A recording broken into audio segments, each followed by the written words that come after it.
everybody, welcome back to another episode of Isekai D&D, episode 5, and I'm back together with Simon as Runar. Yeah. Kalle as Jonathan. Yay. Yeah, okay. Sorry. I was like, what happened? And yes, and Linus as Ambrose, or Lord Ambrose. Oh, good evening, gentlemen and ladies. Hope you have a pleasant evening today. Sorry. Okay. I'm the only one RP and I'm gonna get shit for it. Yeah, I know. Sorry. So, but we're full of energy. Sorry everybody that it took such a long time for the next episode. I mean, it's summer. We want to have a life.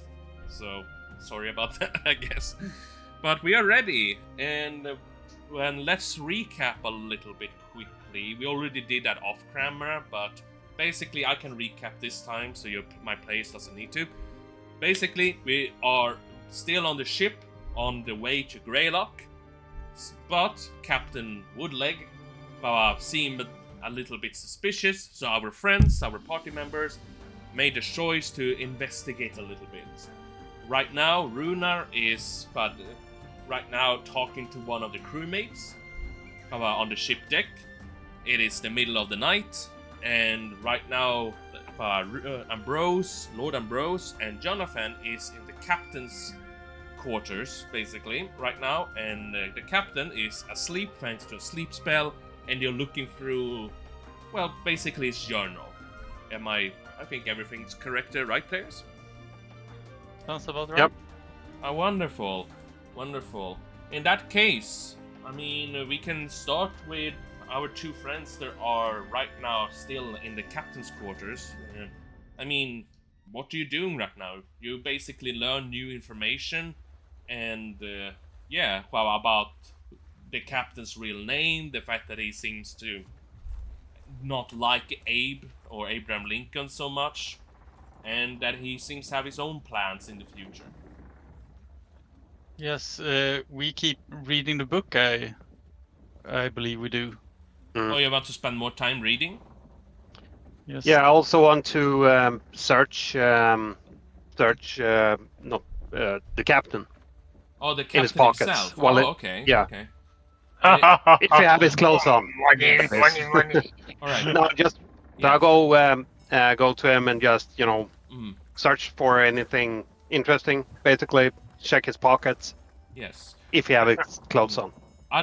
Just out of interest, Jonathan, are you trying to make sure as well that like everything looks like, so that it doesn't look like somebody has touched his pockets Yes. or moved the Yeah. things around and stuff like that? Yeah. Right. Can you just roll me like a sleight of hand? And Yep. while you're doing that, I want to ask Ambrose, like, how long rough time do you want to spend reading in this book? Because it is like spanning a couple of years. Okay. Well, I wanna read the most, and then I wanna read a little at the beginning also, like when the book was started.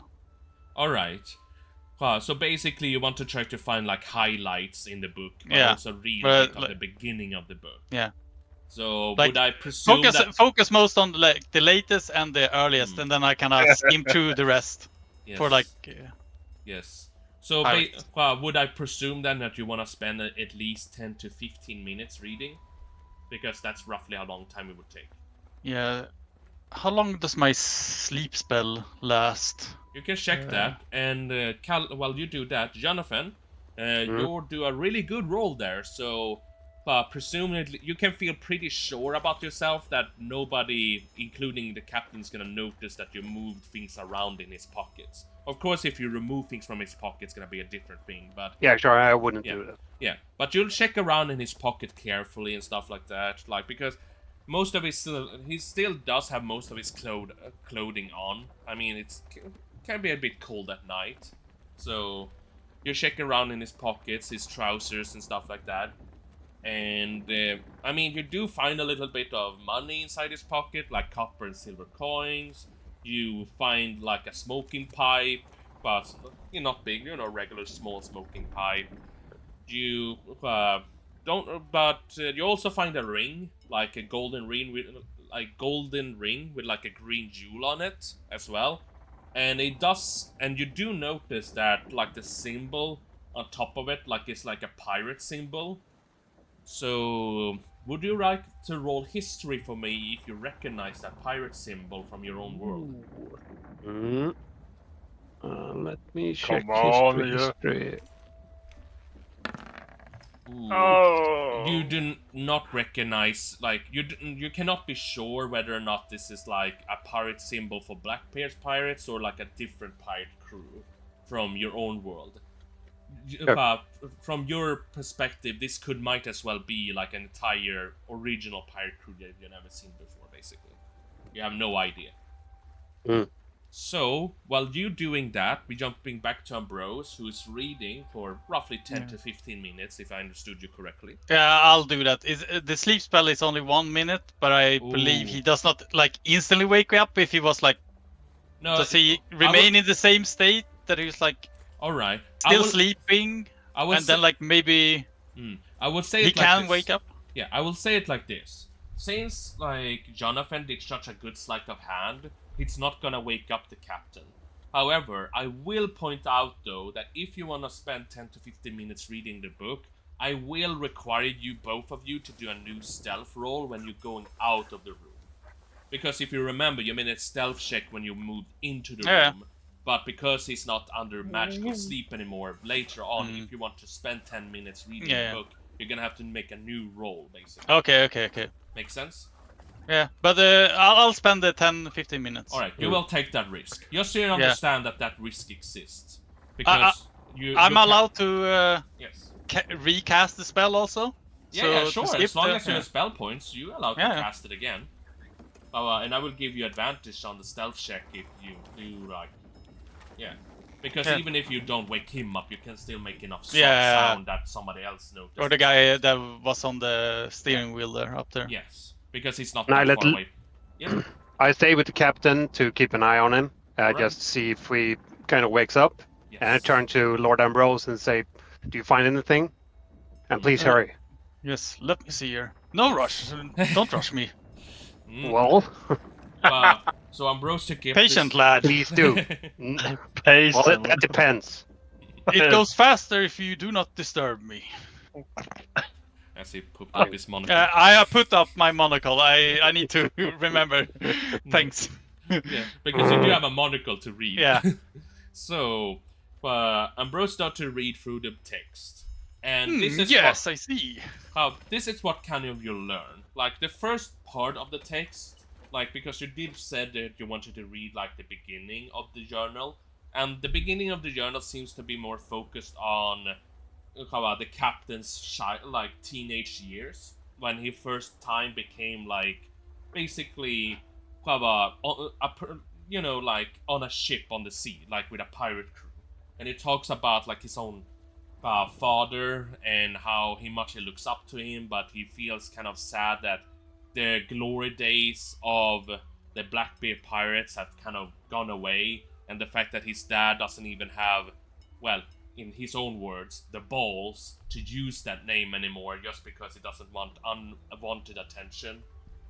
Stuff like that. So, and that's kind of like what the beginning part of the journal mostly talk about, describing how he was seasick every day when he wasn't used to the traveling on ship and stuff like that, and how he kind of was rubbish at fighting when he was younger.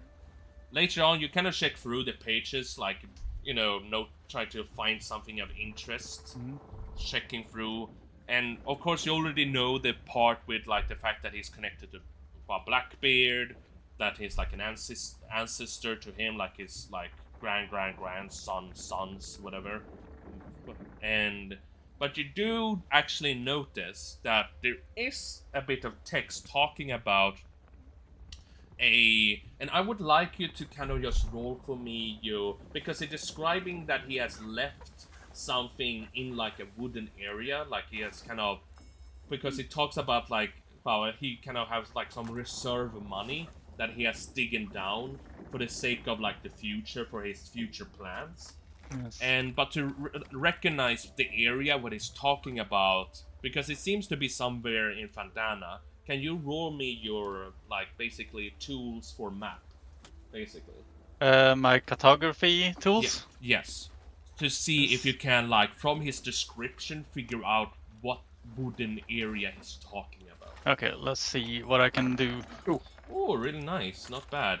You actually recognize, and I'm gonna mark this on the map for everybody to see this, is with, let's see, what color would you guys prefer?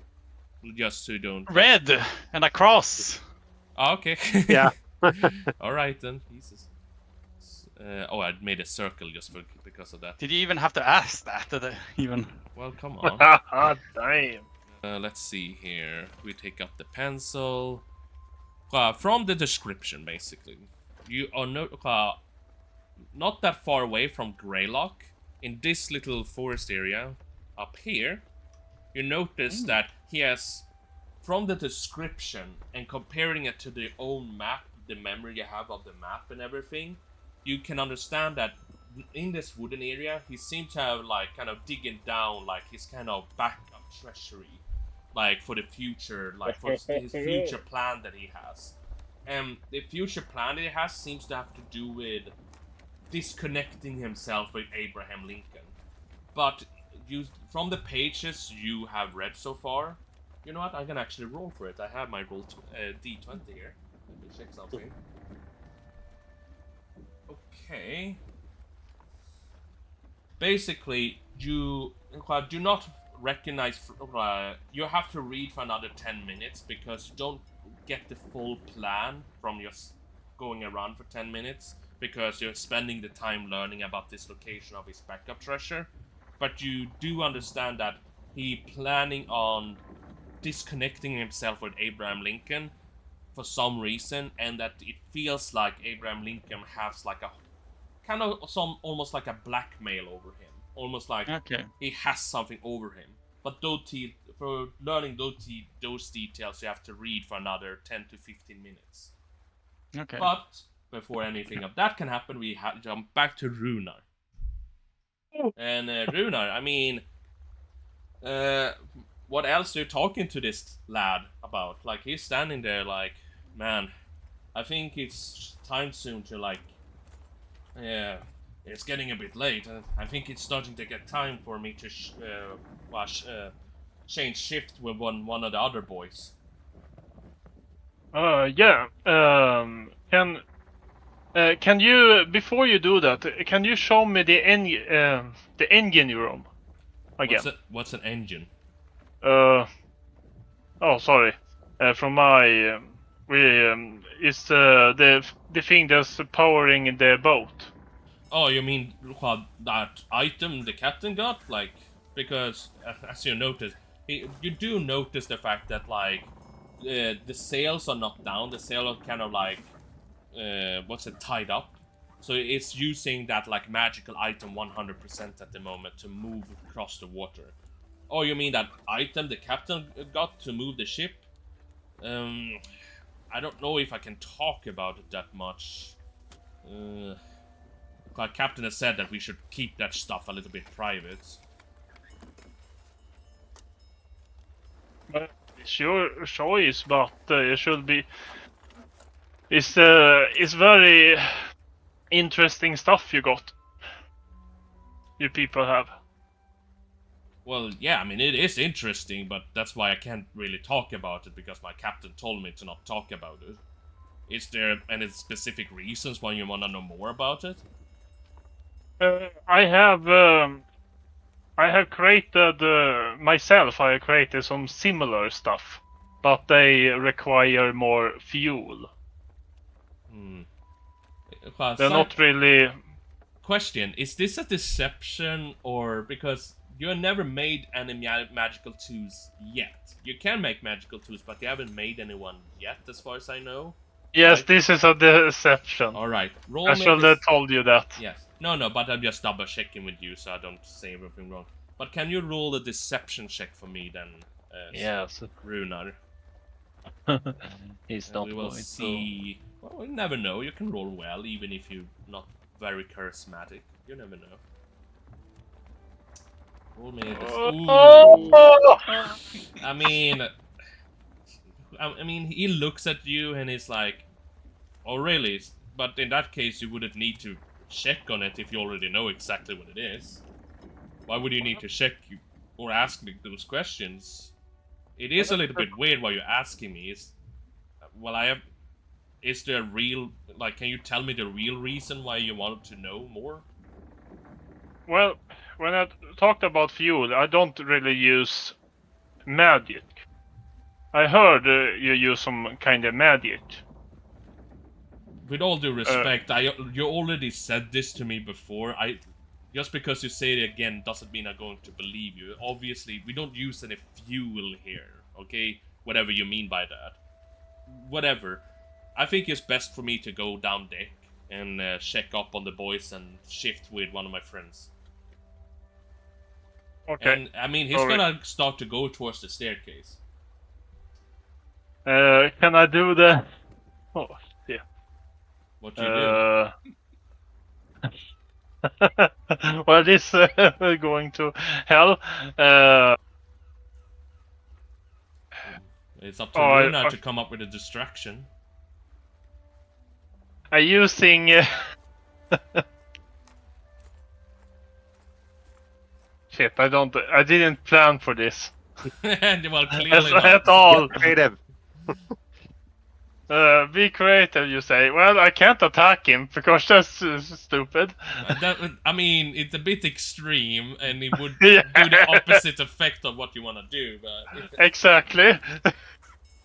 It's not the first thing.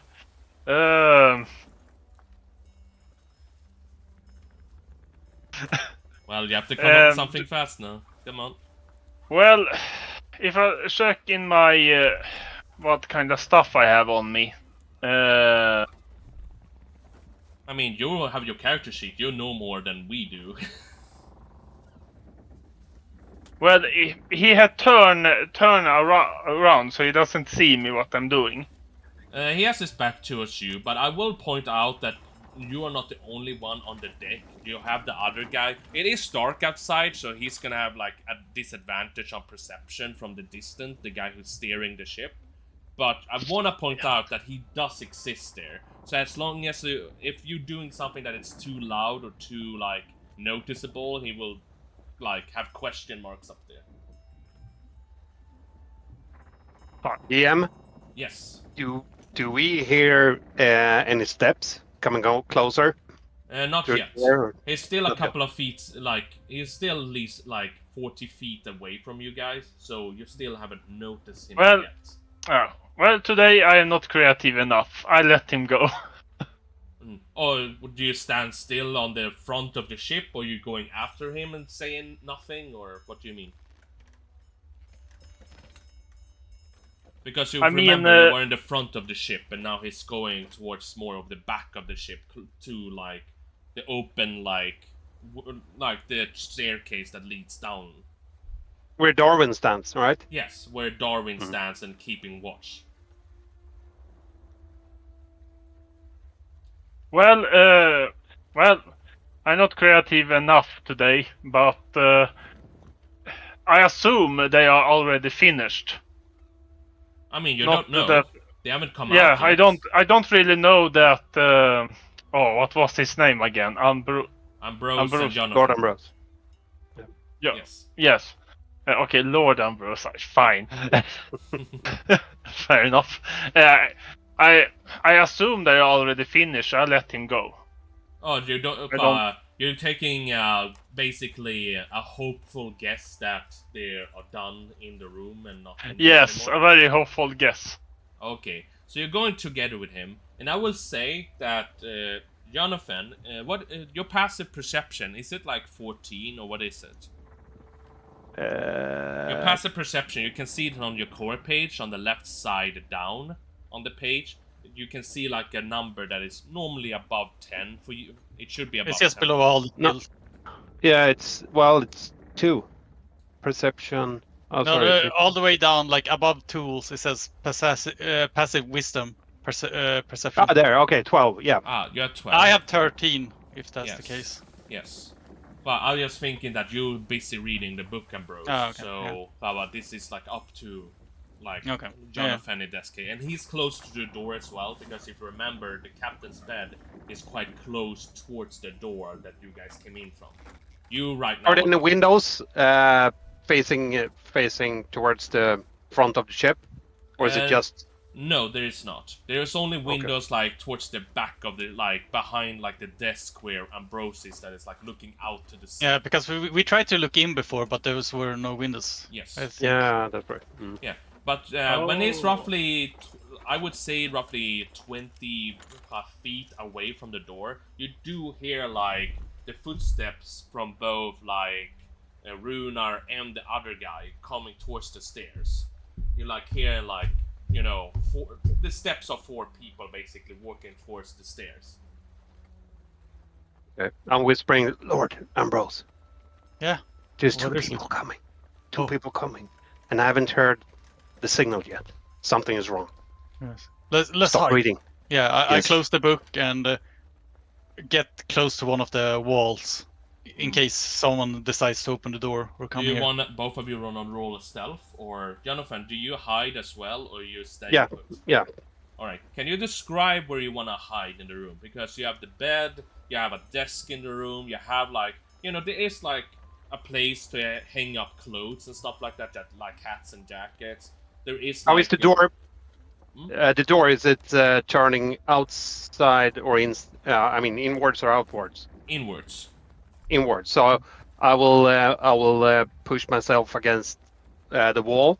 Okay. So if the door is open, I will stand behind it. Got it. Got it. All right. Both of you roll me a stealth check, normal. Yes.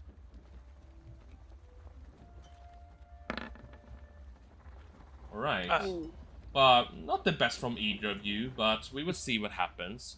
In this case, this stealth roll is only gonna matter if somebody goes into the room itself. Yeah. And Oh, gets too okay. close.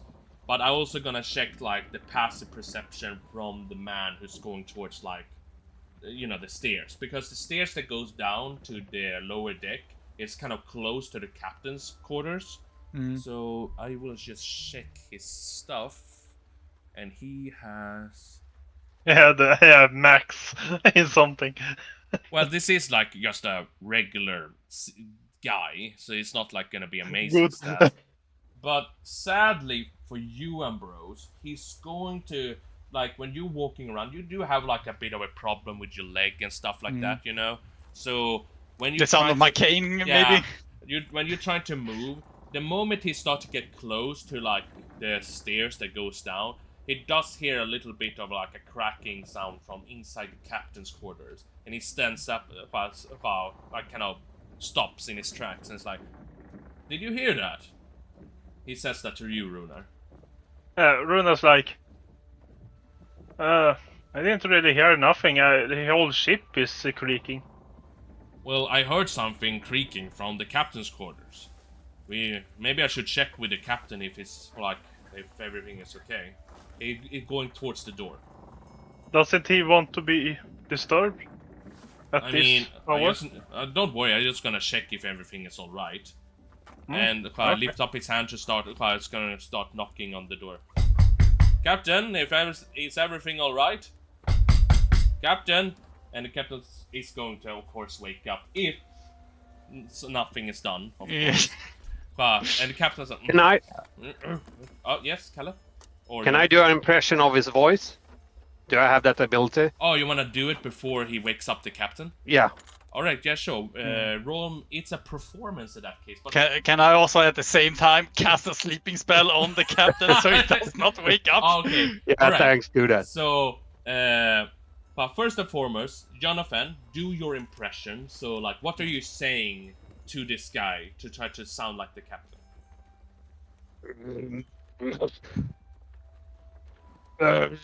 Get to sleep. I'm busy. Oh. In that case, roll performance, and we will see if we will be tricked by that. And Ambrose, roll your thing for sleep. Yes. Or put up your thing. I don't roll anything, it's Right. just sleep. I Yeah, guess. That is the cosplayer clan. Yeah, 16, not bad. Like, 16 is actually good enough here. And I was like, oh, sorry, Captain. Didn't want to disturb you. I just heard a sound coming from your quarters, and I thought something was wrong. But in that case, yeah, I will shift my shift right now. And while this happening, Ambrose, like the captain's about to almost wake up, but you like sleep powder, basically. I'm gonna expect he has less health than what my 5d8. That's why I asked you to roll, because technically you do need to roll to like be above his his health points. But that's gonna be enough. That's gonna be enough. I can tell you right now that his health point is like 18, so that is good enough. Yes. So as long as you rolled higher than an 18, it would be good enough to put him to sleep. So yes, the captain's about to wake up. He gets hit by this like stuff in the face and go back to sleep. Yeah, and the next thing is like it turns around to you, Runar, the guy that was knocking on the door. It's like, well, everything seems alright. In that case, I will go downstairs, and hey, are you awake as well?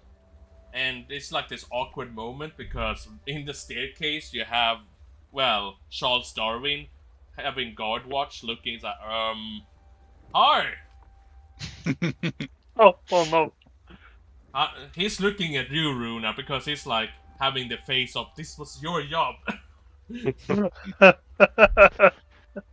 What now, basically? So basically looking to you for like what he's supposed to do right now, or what are we going to say? No, so that what was his name again? Darwin. Darwin. So, oh, hi Darwin. Yeah, hi Darwin. Oh, I see you are awake too. You wanted to talk about something. Yes. Can you remind me what we were going to talk about? Remind you, we were going to talk about what we were going to do This is a very strange conversation. do in the Greylock. Yes! What we're going to do in Greylock. Of course. Exactly. Do you remember? No. Really? Okay. We were going to after we get there, we're going to meet Mr. I'm so bad at names. Lincoln. Or Abraham. Lincoln. And I'll talk about the future of this country. Yes. I know that. Good. This guy... Great talk! Great talk! We're up to speed now. Yes. Basically. Well, either way, he just kind of looks between you like, you guys are fucking idiots. But it's like, well, I mean, I think all of us need to take a little bit of sleep. So we should go downstairs and, like, because your friends are still sleeping down there, so we should go back to them. And once again, I mean, he gives you the signal to you, like, Runa, like, hey, that's not a good idea because they're still not down there, you know? He's like, Runar, is it not more stuff you want to talk about?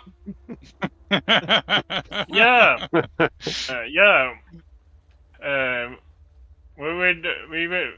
We were also going to talk about giving the whole crew a bonus for taking care of us. Oh, really? Says the guy, like, turning around, more like a bit interested, like, what kind of bonus? Can you tell us more? Oh, yeah, sorry. I really didn't want to talk about this. This was more like a... I mean, you did like a nice thing, like a nice thing. If you didn't want to talk about it, why are you talking about it in front of me with your friend here? Because... Well, sometimes I just talk before thinking. Can you roll me a new deception? I'm assuming that we actually hear the conversation. I mean, yes, you can hear this conversation. Yeah. I turn to Lord Ambrose and just shake my head in this. We are fucked, Ambrose. This is bad. I'm out like mental, liksom with my mouth. It's a bit better. It's not the worst. But he is a little bit confused because this entire conversation is really weird. So it's like, well, I mean, if you want to just surprise us with like some kind of bonus, that's fine and all. But now I'm actually kind of interested. What kind of bonus were you talking about here? Yeah, we were talking about some items, but then we were going back to money, of course. I mean, money is great. Money is always nice. How much? We were talking about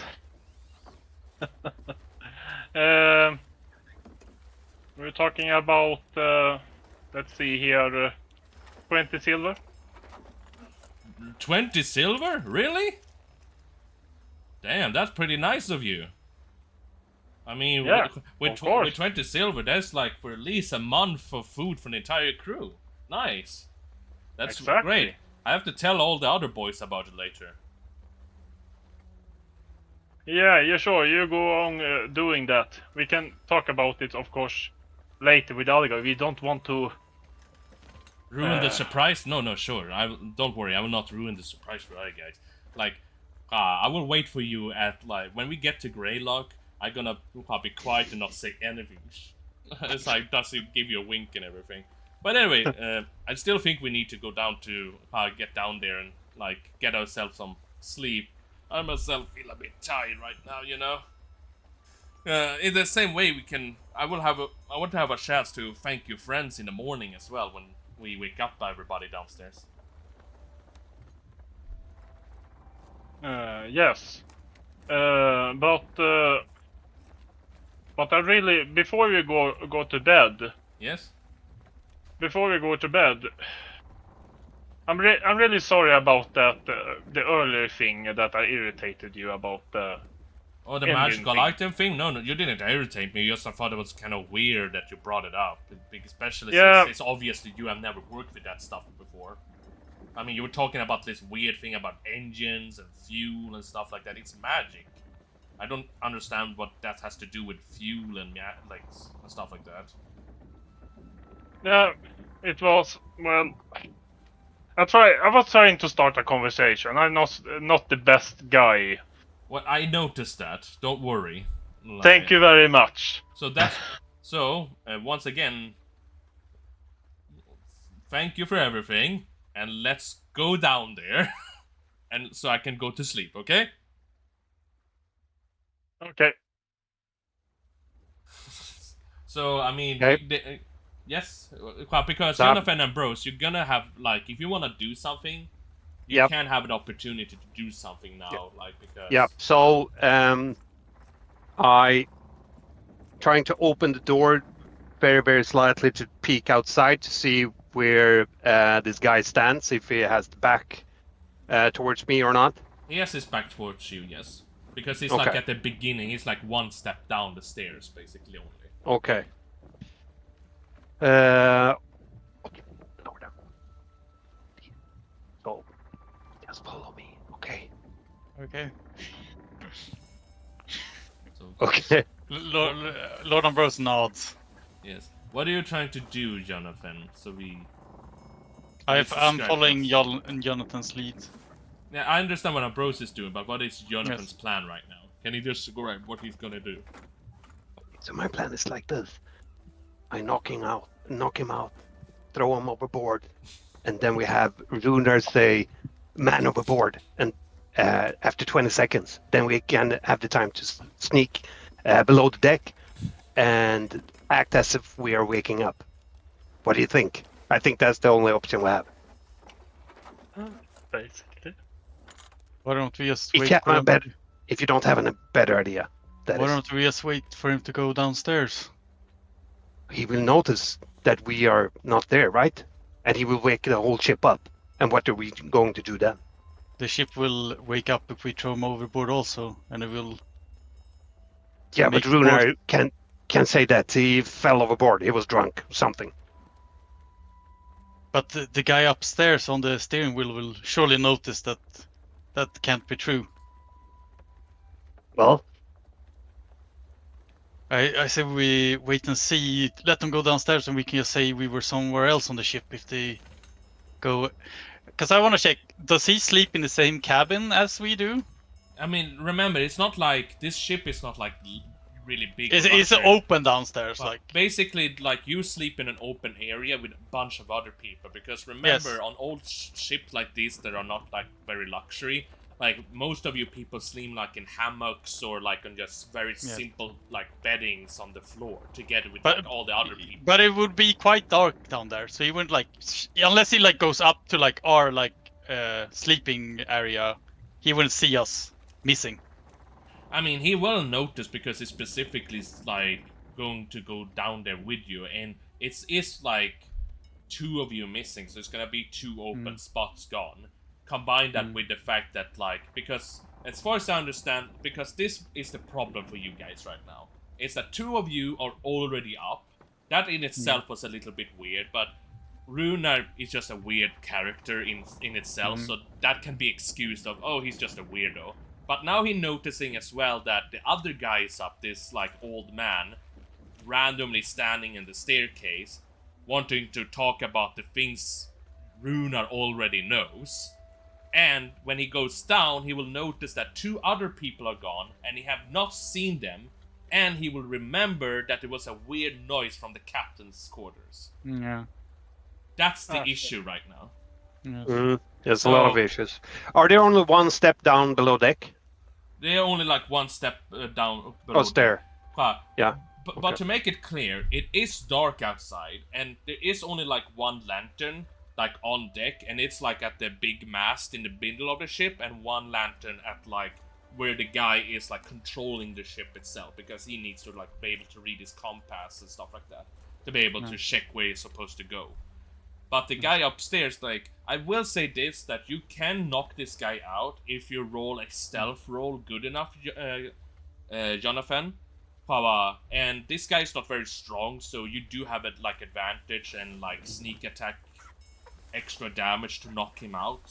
So you're probably gonna succeed, but you have to succeed with a stealth roll first, so to make sure nobody notices you sneaking up on him. Lord Ambrose, we could say that it's like the something hit his head. So if we just knocking out and I don't throw him overboard.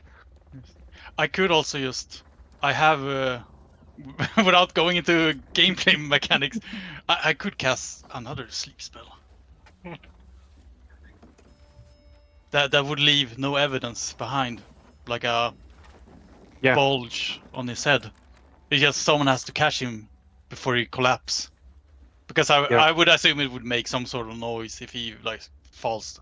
I mean, if you do make a stealth knockout, it's not gonna make any noise in D&D rules. When I make him sleep, he will just collapse without no noise. Yes, he will basically just collapse. But I also imagine that like you and Jonathan's gonna like catch him like before he exactly like goes to the floor. Yeah. But the same way when he knocks him out, like when the knocking out part, that's a bit different because then you can notice like a bit of a damage in the back of his head, you know, from a bomb. So we could, if you go up to him and I cast the spell, you can just catch him and then we bring him downstairs quickly. Great. On 3. 3, 2, 1, cast. No, cast sleep. And hope there's not 5 ones. Yeah. Let's pick it up again and then it's... I would say you have to roll a 10 or higher to succeed. Surely I can do that. Yes. Oh my god. Not bad. I mean, it's not guaranteed to succeed, but in this case, it's more likely to succeed. So, and after all, yes. And so I will open the door and just get Yes. out and catch him. So what do I have to roll then? and you don't have to roll anything. Your dexterity is good enough to just. In this kind of situation, I kind of say just like as long as you have enough of the stats itself, I think this is a pretty easy task for you to do. It just comes natural for you. Okay. I don't know. Maybe Jonathan has captured people, like helped people drunk in bars in America before, you know. So, but Ambrose, can you describe just for fun's sake, like how you put him to sleep when you open the door? I believe I did it last session, but I can do it again. I have a little sand that I shoot away like blow away, and it kind of trinkles or in the air and like kind of magically like sway over to him. Yes. So, Runa, from your perspective, when you talk to him, all of a sudden this puff of smoke develops this guy's head, and it's like, whoa, I'm feeling tired, and he just falls asleep, and Jonathan comes out and swiftly catches him before he makes any sound. And now you group are now together at the staircase. Great job, great job, Jonathan. Just as planned. Luna, you're an idiot. Thank you. I know. I'm sorry. Help me carry this guy to his bed. And Wait, quietly, please. Lord, Sir Jonathan. Yeah, Could you possibly lock the door again? sure. Well, I will I help get that you carry can't the carry guy. him. Runa. Darwin, Yes, I help will help. Runar. Yeah, I will Yeah, help him. perfect. Okay. Fucking idiot, what you doing? What did you do to distract him? I will help him carry him. I should throw you overboard, Runar. So, can you Okay, just well- can you just roll can you just roll you like thieves tool again to lock the door? It's not a hard roll, but it's like a DC 10 or whatever. Ooh. Of course, just because you said that. I mean, I would say like Jonathan, you try to like lock the door again, but you're noticing that when you unlock the door earlier, you kind of screw yourself up, and you notice that like you don't know how to lock the door again. It just it just doesn't seem possible. My lockpicker broke. Yeah, basically your lockpicker like shit, it's bent or something. It doesn't Yeah. work, So it's like But- shit. Just asking DM. Yes. DM question. Yes, can I in a way, because I also have thieving tools. I mean, you're busy carrying the dude down, and you Yes, don't know but what can to he roll. can he get another roll if I give him? I would argue that would be a little bit metagaming, because you don't know if he succeeded or not at this moment. And right Okay, now, that's true. I thought I was there when he was trying. no, but you're right now carrying the body as quickly as Okay, possible. so now we're you're not aware, we're so- already carrying it away when that Yeah. happened. It's Okay, just ja, that men då. if he comes and explains that, Yes. then you I could locked- ask. Yes. Can I lock the door from inside? I mean, you have to go inside to do that. But Yeah, can I open the windows? Oh, you wanna open the window like at the back of the ship? Yeah, Yeah, and you climb. can do that. Wanna? Okay. It's a bit risky, but you can try. Well, I have to try. All right. Because you go inside, and I will say that you do have the key to the room because you remember. Oh yeah, the captain's pocket, and you don't need to re-roll like a new sleight of hand. You rolled 22 last time, so that's good enough. So what you can do is like pick up the key from the captain's pocket, lock the door from the inside of the room, and put it back in his pocket where it belongs. And right now, your next step is going to the window. Am I understanding you right? Yeah. First, in this case, I do first and foremost, you have to do 2 rolls for me. First Sure. roll will be a stealth roll, just to see if anybody because the captain is no longer under the sleeping effect. And okay, but let me check here, because I will give a minus to captain's perception because he's sleeping. It will be good enough. He will not wake up. It's a bit close. It's a little bit of a but because there's a little bit of when you're opening the window is a bit rusty and old, so it makes a bit of a sound. But you do succeed slowly to open the window. The next roll I want you to do is an acrobatics to see how good you can, because I presume that you don't want to fall into the water, and you do really well this time. Well done. So Thankful. you slowly start to climb at the outside of the ship all around until you get back to the main deck again. Yeah, and continue down below the deck. Yes. Or basically behind the other ones. Yes. So you're together with the rest of the other ones downstairs. Yes. And Okay. Runar, you have put down the guy in his bed because you notice the empty area that doesn't belong to your friends. You have put it down there. I do Yes. I do another thing. Okay. I put my alcohol, the rest of my alcohol, with him. Oh, next turn? Yes. Okay. Think about it. I take a little easy. So, alright, so put all of your alcohol next to him, basically. I'm like, goodbye, for my friend, but you have a bigger mission. Do I see this? Yes, you see this, Jonathan. Okay, Runar, do you know that it's pretty easy to see that it's your canteen? Container? Yeah, but I never showed Bottle? them. Are you No. sure? Are you sure about that? Yes, I am very sure. Do they have these kind of bottles in this world even? Oh shit, that's true. I'm not gonna do this. Okay, you pick it back up again. It has. I assume it has letters in Swedish or English or something on it. Yes. Does it, or have it also transformed? And no, it's still in Swedish. Yeah. So Shit. Thank you, Lord Ambrose. Almost. Almost left evidence that you fucked up. Yes, no. Sorry, this was perfect, Jonathan. Let me just take some evidence with him. I smack Runar in the back of his head. Okay, sorry. Mr. Runa, why was he going downstairs? Well, I got nervous, and he got a little mad at me, and I got very insecure, and I kind of lost. You were supposed to distract him. I was the outlook for downstairs, and all of a sudden you come down here and start talking about giving them 20 silver coins. This idiot has promised that he's gonna give 20 silver coins to the entire crew. But that's on you, Runar. That's your money. pay. Yeah. Yeah, that's on me. But but I didn't tell him when. But As Lord Ambrose asked, were you supposed to, wake someone up? like, did he only went down because you made him mad? Did he want to get away from you? No, this You usually don't. You usually don't leave someone at the deck. Like, you always have someone on deck on board. Never. This idiot forgetting all the details. This guy was supposed to go downstairs because he's supposed to wake someone else up to take the night watch. Do you know who it was he was supposed to wake?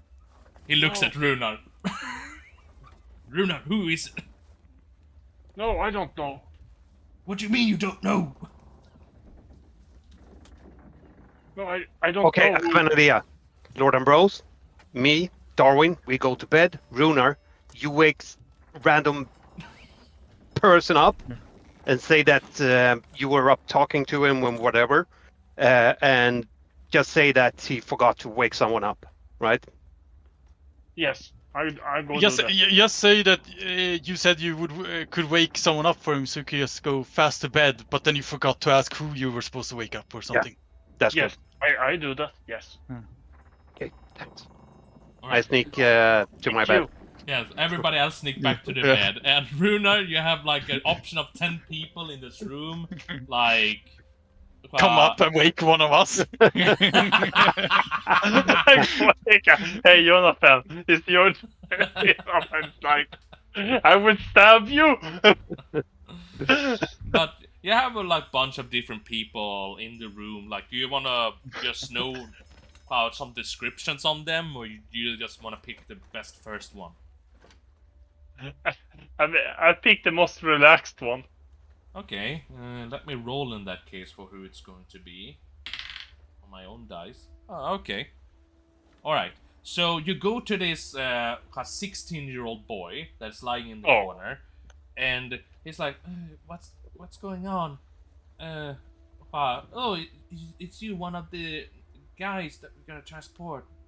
What do you want? Yeah, sorry to wake you. The other guys already fallen asleep, and a long time ago, I kind of forgot who to wake up that was going to switch with him.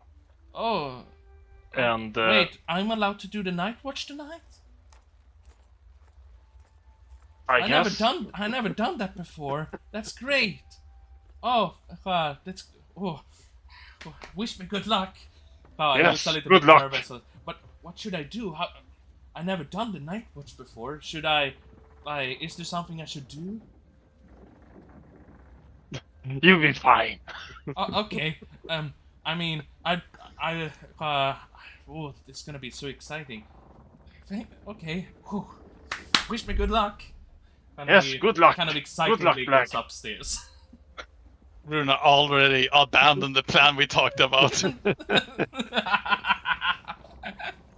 I mean, you did trust him to do the talking for you. Yeah. Never again. Never again. So, I mean, Runar, are you also trying to go to sleep now as well? No, I'm kinda awake now because I fucked up a lot of things. No, he just sit in his room. He is still upstairs and he just sitting and thinking about this. Yeah, and Jonathan is having a hard time to fall asleep as well. He's pretty stressed out right Everybody's now. just nervous right now. He's like that fucking idiot. Okay. If that's the case, all right. Well, so the boy runs up and to do the night shift, and because you never told him that he needs to shift to another person, he never comes down. Oh, fuck. So, but eventually the hours goes by, hour after hour, and all of you none of you get any rest really, because I would imagine all of you Ambrose, do you fall asleep or do you also? I get fall nervous? asleep. I'm too old to Oh, care. yeah. You too. Instant 1 minute after I lay down, you hear Yeah. And you snore really, really loud. Yeah. So Jonathan is like, "Oh my god!" Yes. I will say that Ambrose, you will get a long rest from this. I'm Yes. sorry. What Yeah, is it? so I'm laying there in my bed and actually kind of prepare for an excuse to handle the eventual kind of suspicions that might arise from last year. So I'm kind of preparing a story basically. Okay. So you're basically trying to fix the fuck up that Runa did. Yeah. Okay. So you're preparing for that. I would say that Darwin also is a bit nervous, but he, because he's pretty old, also falls asleep eventually, snoring together with Lord Ambrose there. And Runar and Jonathan is still awake. But I will say that in this case, Ambrose and Darwin gets a long rest. So you guys get your spell points back, basically, and stuff like that. So, but the time goes by and the boat will move again. You can see there. Much more closer now. And the hours go by until roughly 7 in the morning when the sun starts to rise up again. And I mean, Jonathan and Runar, you never fell asleep, so you quite early in the morning together with the rest of the crew. Most of the crew start to wake up now and go up. And, Yeah, and yes. I say to them, "Did you hear that noise yesterday or this night?" What noise?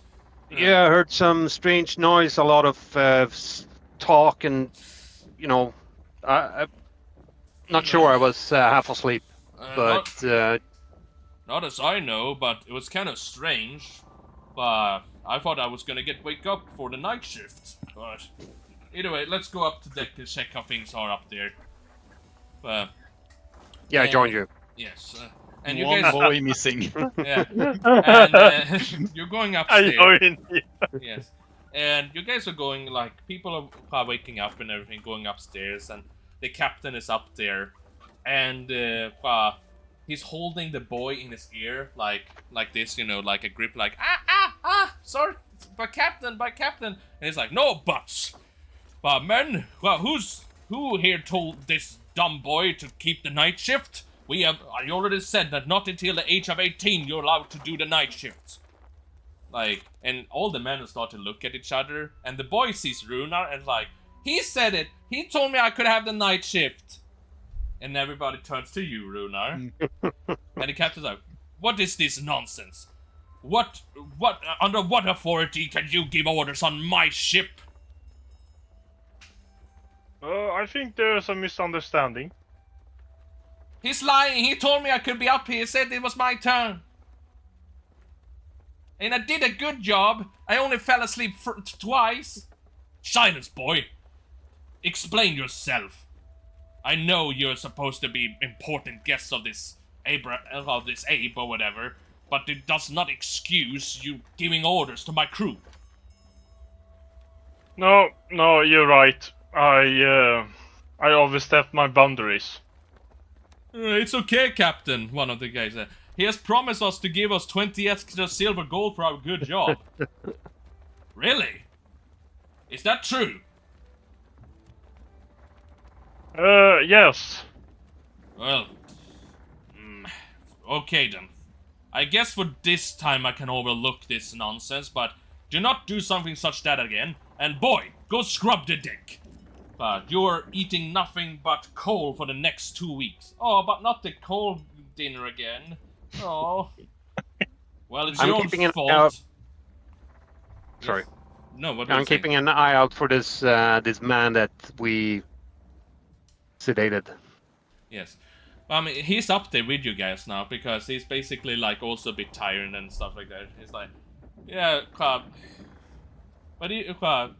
once again, Captain, don't be too like bad with the boy. It's my fault for falling asleep and all that. No, it's fine. It's just we're gonna get extra paid for this. But what is not okay is for this man to give out orders to my crewmates. You two, he kind of points to Ambrose and Jonathan because he kind of picks up that you guys are more like the team leaders of this group. And it's like, keep a better eye on your friends, alright? I don't want him to go around and telling my crewmates what they can do and not do. They're putting this security of this boat at risk. Yes. You want me to punish him? I mean, we're getting 70 silver coins for this anyway.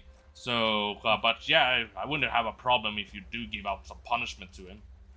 Right. So I go to Runar and stand just in front of him, and I kind of mimic or move my mouth like, follow my lead. But follow my lead. I'm going to hit you in the stomach now. Play. Yes, please Okay? do. I really need. So I punch him in the stomach, but like a theater kind of thing. Yes. For acting. Runa, can you roll a performance for me to see how good you can make this look like it hurt? Let's see. Because it didn't actually hurt you, but yeah. Just roll a performance for Performance, okay. Let's see here how good I do. I mean, it's a bit of a delay reaction, if I say so. Don't. Alltså jag bara...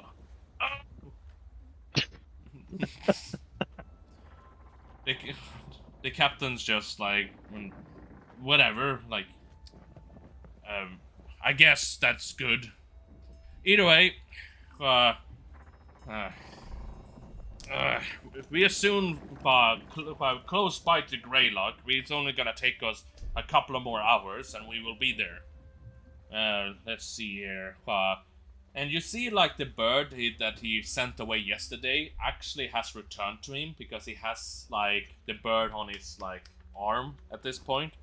And it's like, oh, you did a good job, little doobie. Come here. I'm gonna give you an extra little cookie later. Come now. And he kind of wanders off, like, up to, like, the steering wheel of the ship. I will contact you guys when we are done. If there is anything you want to do before preparation before we arrive to Greylock, you can do it now. How long will it take to arrive? Or just like another 3 to 4 hours. It seems like we have good weather today. And the weather, if for those who are wondering, it's like a little bit cloudy, but mostly sunny. A bit windy, so they have the sails up again. So the boat is going pretty good speed at this point. Especially thanks to the magical item thing that is moving the ship.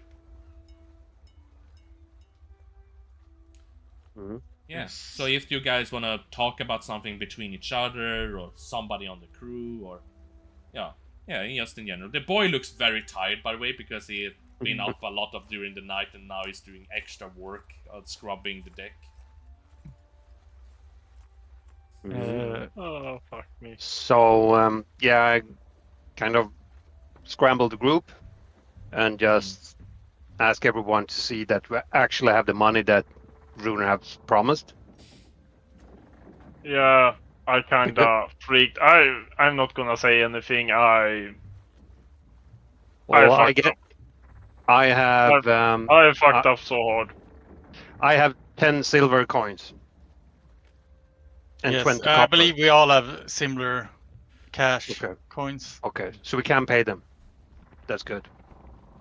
I only Darwin's jumping. I only have a couple of coppers from when I did some extra work in Holton, but maybe you guys have money enough. I don't know. Yes. Because right now, if I'm not don't forgetting, like I think both Jonathan and Bros have over 10 silver coins each, right? Yes. I have 10 silver coins and Same. 1 gold, and 1 gold is 10 silver. So basically, Yes. I have 20 silver and. Yes, you yourself have 20 silver enough, but you maybe don't want to use up all of your money. So No. if the rest Well, of the what crew does Runer have? I think I it have- was You like, got. yeah. Does he have a gold? No, I have nothing. But I got the hammer. No, you should have 4 coppers because you picked up from those like thieves in like episode 1. Yeah, you can see it on Did your I? sheet. Yeah, you like but didn't you write that down? No, I saw. I don't remember. Wait a second. I mean, you have to write it Yes, down. I have a 5 copper here. Yeah. Yes. Yes. Don't forget, Okay. Dr. Runar, on your core page, if you go down above your items, I can put 5 there. See, you have like for copper, silver, and gold. Like right there on your core page, you can write numbers in. So you don't have to write it in on your bio page. Just above the items.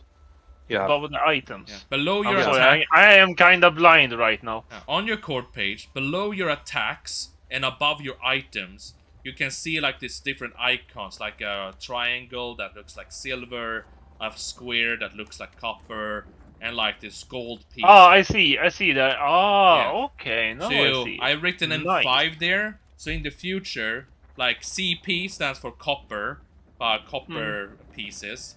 SP stands for silver pieces. The EP you can ignore because those we don't use. But the GP stands for gold. So it's, CP, SP, and GP. It's like gold pieces, silver pieces, copper pieces. And what is Yeah. PP? PP is platinum. Okay. But we don't use platinum in this game because in regular D&D they have like EP is kind of like our world equivalent of like that awkward in between kind of thing, like like a 200 crown, 200 crown, like sedel på engelska, cash. I don't know what's it called in English Bill. now. Yeah, it's basically like a $200 bill when it's like a specific number, but that one is kind of weird, so we ignore that one. So we're only using CP, SP, and GP. Copper pieces, silver pieces, gold pieces, just to make it easy for everybody. Platinum pieces is more for like the adventures, like when we may be like doing like big budget stuff, but we're probably not gonna do it in this adventure as far as I know. So yeah, so ignore. Okay. So yes. yeah, I will. I turn to Lord Ambrose, and how much did you have? I have enough, but I believe we have the same. No, but Okay. what he's meaning is that what is your sex number, because he's thinking that you can like equally put up so that neither of you get less out of this. Yeah, we both got the same amount of cash before by Ludwig. Yeah. in May Okay. or Great. whatever. Yeah. Because we Okay. were promised pay from spring, I believe. Yes. Okay. Great. So So we should we could lease cash. But remember, 10 you silver. got because you got it extra paid. Remember, because Yeah. thanks to Jonathan's deception. when he said like, "Oh, we're gonna." He also spring promised us 20 like extra percentage for the help. Oh. Well, lucky me, I guess. Well, you didn't get any of that. No. No, I'm not gonna get any of that, and I will pay you back. One day. I expect one day. interest on that. Yeah, Ambrose you will can put remember some. that. You can put, of course, some. What do we call A it? tab. Interest. Not jag pratar no to DM. What do we call it? Call rent. No, but it's Interest. Interest. Yeah, interest rate. It's a tab. Yeah. What? Interest rate.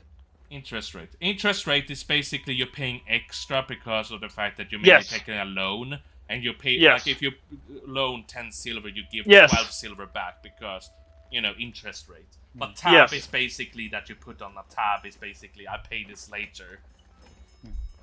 But I expect to get paid more because I have to cash you out. From a promise you made without. And Runa is like, yes, sir. Imagine if it said 20 gold, that would be a problem. Oh, that would be a fucking problem. Yeah. I just gonna... 200 gold! Yes. Because I think my friends are super rich.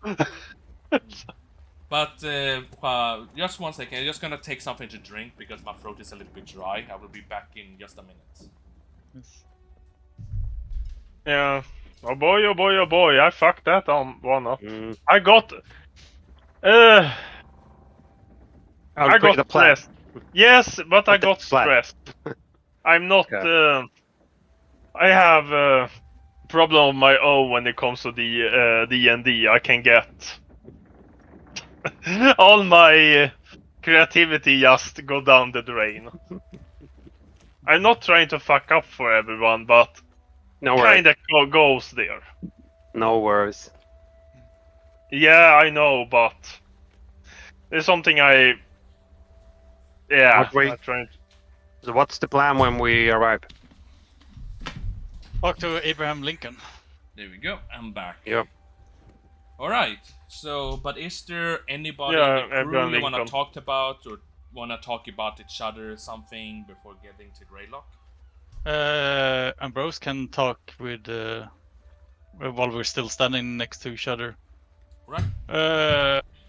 How many days ago was it when it was only me and Sir Jonathan? It was like 2 days ago. 3 days? Was it? Oh, never mind. But I'll say, remember, Sir Jonathan, when you asked me about the Rosetta Stone? Mm-hmm. I had a bit of a lapse of memory there somehow. Too much was going on. Okay. When you asked if I knew about it, of course I know it. I have seen it myself in person at the British Museum. I have studied it to understand the hieroglyph Okay. language. Yeah. Yeah, it was kind of weird, but Yeah. I was thinking more ahead, and I guess my old age is catching up with me. But as you know, I am old age. Sir, Lord Ambrose, I saw you crush a man's heart.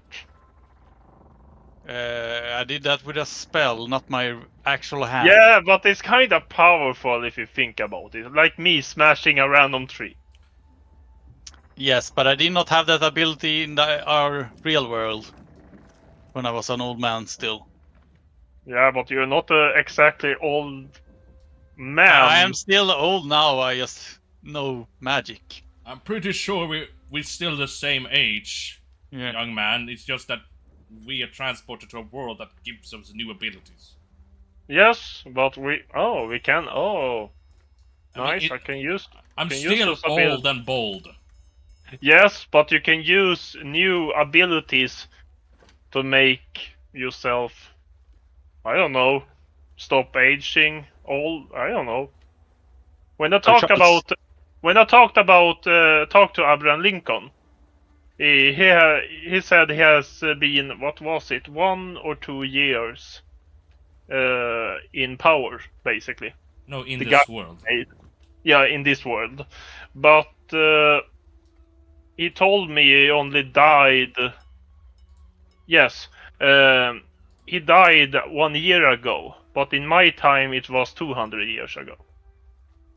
No. So Simon, I think, Simon, I think you're confusing a little bit now. What he's saying basically is that 2 years ago he has been in this world, and 2 years ago he was transported here because in his world he was about to get shot with the gun that killed him. Yes. But instead of being shot, he waked up in this world. Yeah, but the time goes differently here. We die in different ages, and but still came into the same era. Yeah, but you didn't live the same area as Abe, Well, that's true too. so you don't what, know. what are you trying to tell me? I'm Yes, discombobulated. what are you you're- trying to explain here? Well, I'm trying to explain that our abilities makes us stronger. Make us stronger from. I mean, How does that change how old I am? well, He's that's a back. very good point, sir. We have more important stuff to talk about. Yeah, let's go back So to the Runar- important stuff. Yeah, Go- yeah, yeah. 4 Yeah. hours have passed. Yeah, Oh look, there's Greylock, everybody. talking about also Runar, how do we 4 hours to Abe? talk. The end of conversation is okay. I heard everything you have said, but how does that explain to me all I am? Runar, how do we get to Abe once we get to Greylock? Reminder Do for you have a? reminder for Simon. You did get you do remember roughly the house how it looked like because it was basically quite a big It was in the house. middle. Yeah, it was quite a big house, pretty close to the middle of the city. And I will Yes. give a new description of the city when you guys arrive there because it was a while ago. And also, you do remember because the crew of this ship knows what that location is. You can just ask them as well if you don't remember exactly, and they will give you a description on how to walk down the streets to find his house. Okay. Yeah, So- basically the Yeah. the biggest house in the middle of the city. Okay. But you're saying Sir Lincoln has the power to stop aging then? I don't know, maybe. It sounded like you were applying that when you said that was a spell. I that mean, you have our seen. abilities. We get stronger with time. We get new abilities. Yes, I believe I know here. of. On our page, I kind of look at the air Yeah. in front of me. Yeah. It says here level 2, but Yeah, for That was not- example. Means we're leveling up when we kill things. Or do things. Like a bird? Yeah, like that. I That's feel like a interesting. lot of a lot of things are taken for granted here. If we're gonna be scientific about this, I think There's seems nothing scientists. I'm sorry for. But there's no science in this. How do It you know? just happens. And how do you know that? I disagree greatly with you. I would. You can disagree with me how much you like, but nothing is really going to explain anything. Charles, Yes. Darwin. What I it's have pretty read. apparent that Runar in science is not. Yeah, I You know. noticed that. My theory, if you want to hear what I believe, I myself has leveled up just like you, but it was during the time when we were not together, when I was still stuck in the forest near Holton. When I was doing different tasks, not just killing things, I did experience myself becoming, in the lack of words, if you're gonna use Runar language, stronger. It does like this. I didn't change my age, but I did notice that I had more options of what I can do now. I have checked more on my so-called spell list that I was confused about before, but now I've started to pick up how things start to work, especially thanks to Lord Ambrose's help, showing me how his book works, because it seems like we are a bit similar, him and me.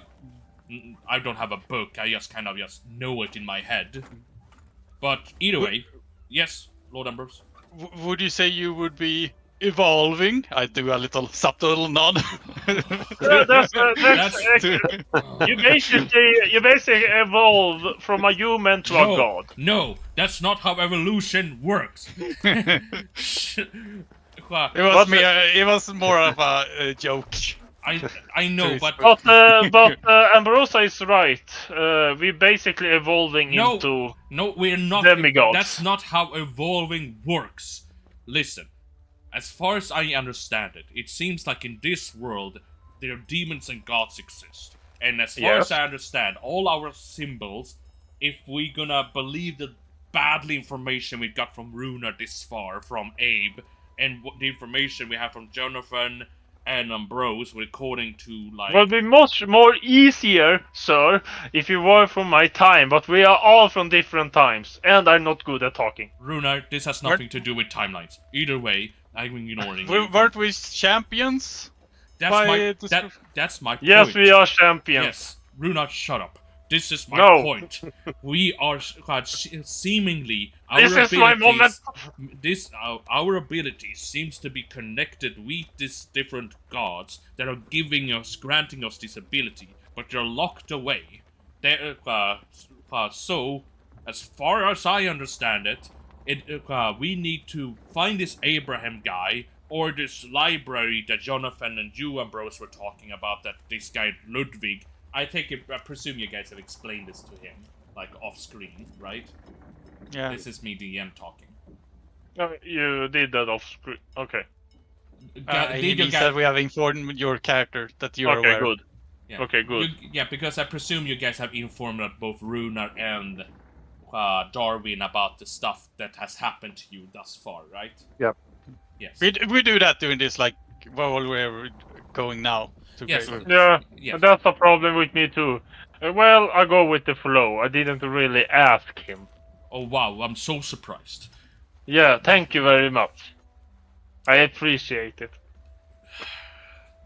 Either way, if we can find out more answer about this god thing, because if gods can grant you powers in the lack of words and meaning in this context, it obvious and clearly that they are not just some kind of untouchable thing. They are, if you're gonna lock something away, they have to be physical in some way. Yes. Meaning, like everything else, they can be talked to and killed, or maybe even, as far as I know, touched.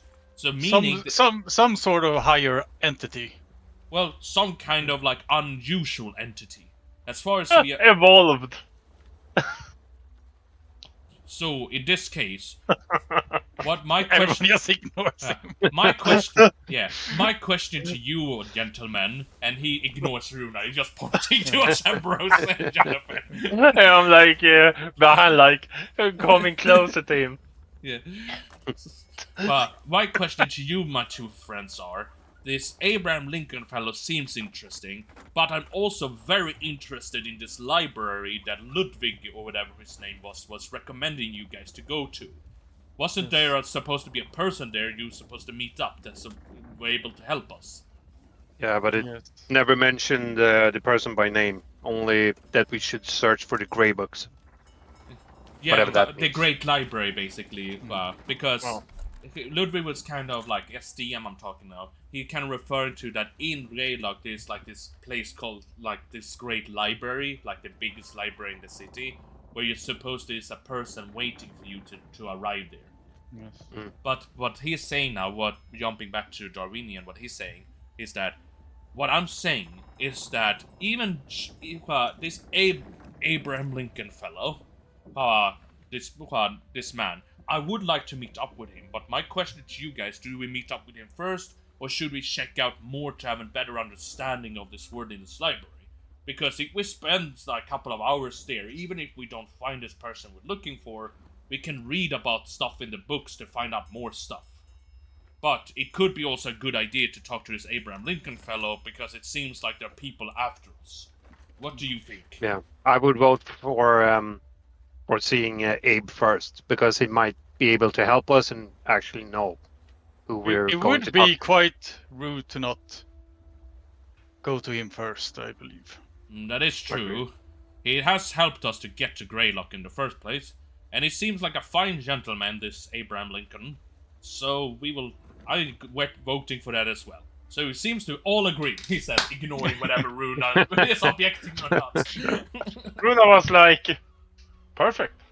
and turn to Runar and say, I'm happy for you to just go with the flow, but please don't take any initiatives. Yeah. Basically, what you saying, Kalle, as Jonathan, it's basically like, Runar, well done. Just don't do anything. Just go with the flow. Like, and Runa's like, yeah. For the time being. So, yeah, but inside my head, for the time being. Until the next time he has to lie about something. Yes. So I was like, when you say that to Runa look at his paper and see one in deception. Yeah. Yeah. Not things going well. I need to upgrade myself. But if we are granted these powers by being champions of these gods, is it possible we are the only one with power in this world then? It seems like people are accustomed to spells and magic and similar things. I also been thinking those people that are hunting us, basically the champion for the demons, or dark gods, maybe are like us, but maybe the worst kind, maybe. Maybe. For example, I don't know, someone who does war crimes or something and dies and comes here. But everyone is usually transported before they die. What we have learned. We haven't heard about someone dying and then get teleported here. I can't remember dying. Well, Abraham Lincoln he was about to die. He did not die. You said it yourself. Yeah, that's true too. Okay. But I would imagine go this to Abe. Yeah, I would imagine this conversation. Yeah. Let's go. Yeah, this conversation just kind of continues, but you kind of seem like you guys have agreed upon that the best option for the group right now is to try to get to Abe as close as possible and maybe get to this library later on. But first talk to Abe about some couple of things. Yes. So, but eventually do get to Greylock. And I'm probably gonna try to use the map for a second just to draw things to make it easier to understand how the city kind of works. Alright? So for those who do not remember, and I can also put maybe some background music for this part. Well, let's see here, because I do have I should have for towns and villages and stuff like that. Let me see here. Let's see. Let's check this one. I'm just gonna listen if this one is. Oh, this one works. Yes. Nice. So, perfect. But eventually, as you guys are traveling, one of the men steering the ship says "Land ahoy, Greylock City, we are approaching." And basically, this is how the city kind of looks. Because it was a long time I gave the description to you. Basically, it is the city kind of starts up with roughly a stone wall that is 2 to 3 meters high, not roughly 3 meters high, not like a super high stone wall. That is like a castle wall. Yeah, like a thinner stone castle wall, doing the ground level, kind of shaped in kind of this almost half moon shape. After that, you see inside of that wall, you see a town. With most of the houses in this area is a combination of wooden houses and stone houses. but they're not like they're only between 1 stories to 2 stories tall, so they're not like super tall houses. After that, a second wall comes up, kind of cutting off. This wall is a bit bigger, roughly like 4 meters high, stone wall, and another town area kind of comes up. And this area, all the buildings in this area are made of stone, and a bit more nicer and taller as well, roughly 3 stories to 4 stories tall. And eventually we come to the last stone wall, like the biggest of them, like higher up on the hill. And in this area, it's not as big as the other ones. And inside of that area, there's like a castle and everything. And it's kind of implied that there's where the royalty and like the highest of the highest live, basically, in the city. And this music is very dramatic. Yes. Where is the harbor from on this map? Basically, the harbor is, if I'm gonna use what I'm drawing right now, is, if I use a bit of blue, is basically here on what I've drawn on the map thing, if you can see. So basically, the harbor area is kind of like in this middle area where like the bigger stone buildings are. But the port is not like covering the entire area, because it kind of goes upwards like a hill. Because the more closer you get to the castle, it higher ups on a almost like a cliffside this castle goes up to. Kind of like the first area is flat, the second area is on like a bit on a slope, you know, like a little bit of a slope, and the castle area is on higher up on this slope at its highest peak. Where like if you're looking at like, I can paint that in a bit of purplish, this area is like, we're talking about at least like multiple meters or at least hundreds of feet above sea level, if that makes sense. Yes. So basically, the higher up to the castle you go to, the higher up from like the sea level you get to, if I say so. The castle is kind of looking down on the rest of the city. Yes. And it's the So most is it secure. a road up there or stairs or? I mean, this is an entire city, so there are roads everywhere, you know, to streets and stuff like that. There is like a main stone gate, you know, like the classic kind of like with like you have to go there to check for yourself because it's too far away from you to see. But there is like a gate higher up to get there. The best like kind of the best way I would compare it is like try to imagine like a combination of Minas Tirith and like Rohan's like home, like king, you know, home like in Lord of the Rings, like a little bit almost a combination of that, but close to the water and not like, you know, a bit more flat area in comparison, if that makes sense. It kind of builds up more and more towards that area, but more like on a slope rather than on a steep. Makes sense? Makes sense. Yep. All right, great. But if I had enough money, I would pay an artist to make beautiful art of this, but I can't. I don't have the money for it. When? But in time, Patreon. When I support my Patreon, when I have it one day, hopefully. But yeah, basically that's the thing. I tried to use AI art to draw this, but it didn't really work out as hoped. But yeah, so basically you're getting to the harbor area, to the city basically, and the harbor area is still quite big. I mean, this is a big city. You can, just from your guys' experience alone, when it comes to like especially Ambrose and stuff like that, has traveled a lot around the world, you can guess like at least 200,000 people live here. You know, sure, it doesn't seem much compared to our modern world, but for like medieval town, that's quite a lot of people. You know, 200,000 to 300,000 people. Yeah. Most of them like in the middle class or lower class.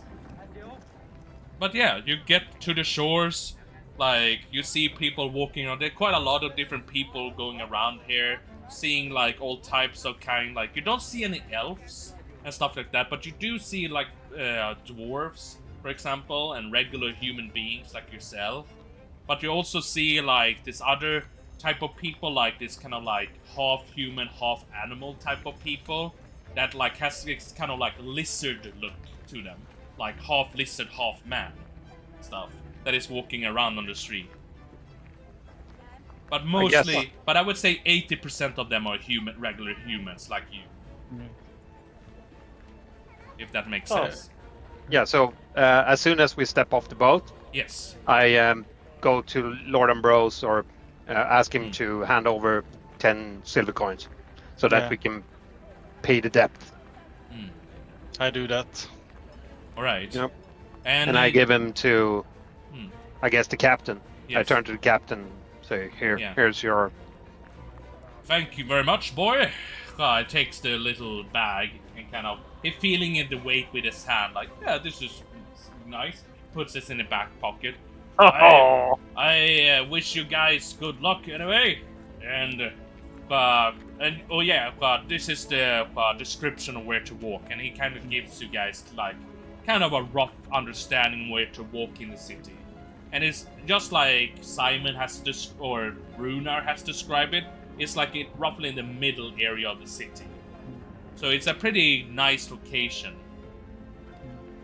Sir Woodleg. Yes. I have much other things to do, boy, so be quick about it. Those people with animal features, what are those?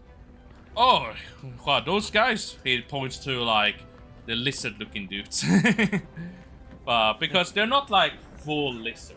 I want to point that out. They are kind of like, they have scale on them, but there are parts of them, like their hands, for example, and the feet area that looks more human. It's mostly like, and their faces are not like 100% lizard. It's like they have like eyes that are similar to lizard, and they don't really have any hair on their head except for the female lizard people that look. They have like regular human hair, but they have they look a bit more human than their male lizard people. It's like, oh, you mean the lizard men? What about them? They're just called lizard men. Well, I personally never been friend with one of their kind, so that's what I call them.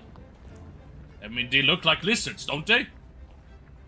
They do, but is that just the different? There's nothing else? They're just humans? I mean, they're ugly as fuck, in my opinion.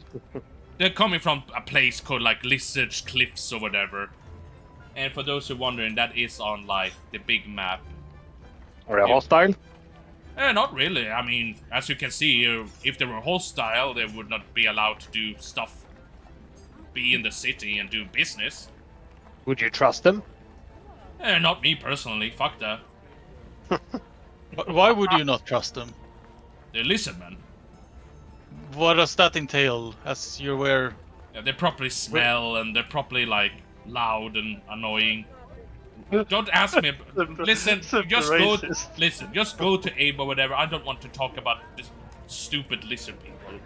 Like, I want to point out that during all of this, like, you see, like, why am I forgetting his name all the time? I'm such a Darwin. There we go. Yeah, Darwin. Darwin is like making like notes about the lizard people. Great, amazing, like a new. Is this the missing link? Apes, lizard, humans, coincidence? What if our ancestors is not just the apes but lizards as well? I have to study more about this. But either way, I don't want to talk about stupid lizard people. You can handle that stuff for your own. Sure. Okay, guys, let's go to Abe. Yes. Okay, is there carriage or something here? It's quite a walk. I mean, there are probably some horses or carriages or whatever in the city, but that you can fix that yourself. It's not my problem anymore. It's not fun. I mean, you're adults. You can take care of yourself. Just go talk to somebody. I don't know. Yes, but it's usually easier with a guide. Are you aware of such things? Fine, whatever. Just if you go down the street and he kind of like points to like a building where it's like you see like a place where they have like 3 or 2 horses outside of the building, just talk to those people there and they probably can help you. Thank you, and I do a little nod with my hat. Then So Lord Ambrose, I suggest we go by foot, so we don't draw attention. they are aware we're coming, no? Well, I don't trust the people in the city. But The lizard men. they would be more aware that we're when they see us instead of sitting in a carriage. I don't know. Let's go find out. We would be hidden if they are close, like in our world. I don't know if they're open or not. Can we perhaps pay a lizard to ride on them? I would love that. Nah. DM, how big are those lizard people exactly? I would say they're bigger than regular humans. They're a bit more muscular and bigger. They are wearing like regular clothes, but they are at least a meter taller than a regular human. So they're like up to like 3 to 3.5 meters tall.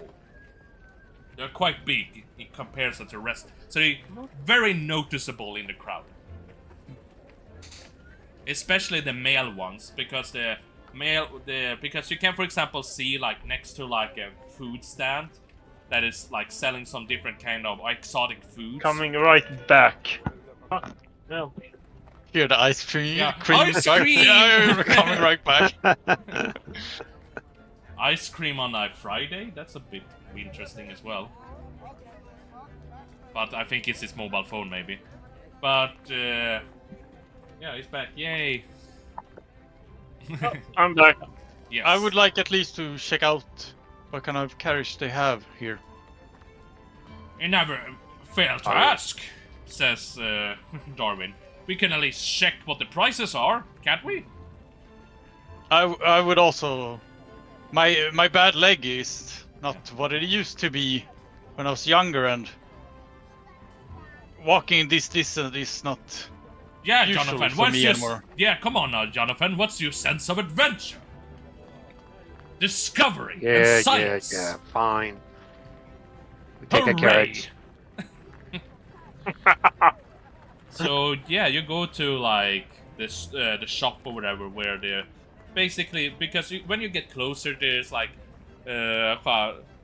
outside the house there's like a shorter man standing there like looking through some like paperwork that he has in his hand, like things that have been kind of scribbled down, and he sees that you guys are walking up to him like, good morning, good sir. He's like kind of grinding his hand, putting away the papers, grinding his hand. What can I help you, older gentlemen, with? Would you perhaps want a wagon for all of you gentlemen? Yes, one to the castle, please. Oh, to the castle. I want to point out that you're not supposed to go to Abe and not to the castle. Is Ape not at the castle? No, castle, remember, up here, like enclosed area. Abe, big house, middle of the city. Okay. Make sense? Okay. Yeah, so I asked the shortcut. I thought it was at the castle. That was my bad. Sorry. Oh, how much? To the center of the city. Oh, is it for all of you? Or Yes. are the servants supposed to go on foot? And he points to Runar. But he also points to the old man, you know, as well. But not you, Ambrose, but like, och så hör jag Holmen bara but he does point out to like, because the people in the group that looks like poor people would be maybe Runa, that looks like a weird knight guy, and Darwinian, and Darwinian. That I want to point out, Darwinian still has like his animal clothing on, you know, like with the boar thing on his shoulder. So it looks pretty wild, if you say so at least. It's like, she's getting wild. so it's a wagon for all of you, or? Yeah. Okay then. Let's now see. I mean, I do have problem with horses right now, while they're standing 4 perfectly fine horses next to him. But, what about, like, 5 silver coins each? I just nod my head. Or shake me. Yeah. Too much. Do you take me for a fool, sir? No, of course not. I apologize. I thought you were new to this city. I should have known that a fine gentleman such as yourself would understand. In that case, 4 silver coin each. Too much. Because I'm new here doesn't mean I'm aware how things work. Don't insult my mind. Well, what price do you want to have for one of you each, then? Well, I would say 10 copper coins. 10 coppers? That is funny, I must say so. I mean, come on, you must think about my business. I have to feed my horses, I have to use one of my 10 wagons. It's so much work for me, you have to understand, good sir. DM, when they talk, do I see a price list behind him or something? Oh, you want to shake if there's like some kind of like price sign somewhere? Yes, it's like, because I'm like, really? Well, but you don't see anything immediately. Can you do like a perception check to see if you pick up on something that could help you? Perception. I'm turning to Lord Ambrose. Perception. Okay. Oh, damn. Pretty good. But you check around, you don't see a clear price tag, but you do see another customer talking to somebody else, like right next to one of the horses that is to get this like an older man with his and his wife, and you can see that he's paying him like quite a small bag of coins, and it does look like it's clearly less than it's not like because once the silver coin is like 10 copper, and it's clearly way less than like 10-20 coppers they're paying for 2 people. So you know that the prices has to be below 10 copper for one person normally. Well, I say to this guy that we're going to your competitor then. Ooh, you wanna do that one? Runa, do you want to point this out and say this new information that you just... Yeah, I'm like, so it's you're talking about a lot of money, but how about these couples? And Alright, Jonathan, you can roll me a kind of persuasion there with advantage, thanks to... Oh, sorry. I forgot the advantage. Yeah. No, roll one more time. Just roll a regular time one more time, and that will be the advantage. A regular. Yes, one more time. Because Persuasion. you rolled an 8 now, so we roll again. So. Alright, it's not great. Thanks to Runa, you do get a little bit better there. And it's like, come on now, gentlemen. Those people are different. They've lived in the city for a long time after all. How about this? How about, I don't know, 8 copper coins for each person? How about treating you guests with respect? Ooh. We might be returning customers. Have you thought about that? I don't know. I mean, fine. You can have for 5 copper coins for each person. You greedy shits. Well, Okay, do you want the wagon or close not? the deal. Yeah, I closed the deal immediately, so I hand him over 20 copper coins. Yeah, fine.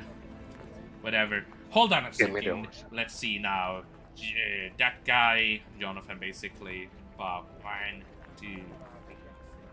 Yeah, that's. Well, whatever, sure, fine. He wanted to be extra sure that it's like 20 like copper, because he wanted to see if he could like get an extra 5, but like fine. 20 copper is fine. Whatever. Here's our damn wagon. And he's like, hey, Alexandria. Yes, sir. Yes, as a younger girl, like maybe 19 years old, like comes up, kind of dressed like in this kind of like simple uniform for like horse riding. Take this gentleman to this address, and he gives the address that you told him about the middle of the city where the Abraham lives. Oh yes, okay, I will do that. Gentlemen, please get on the wagon. And she open up the door for you guys to jump in. It's like a kind of very basic wagon. He obviously didn't give you guys the best looking wagon.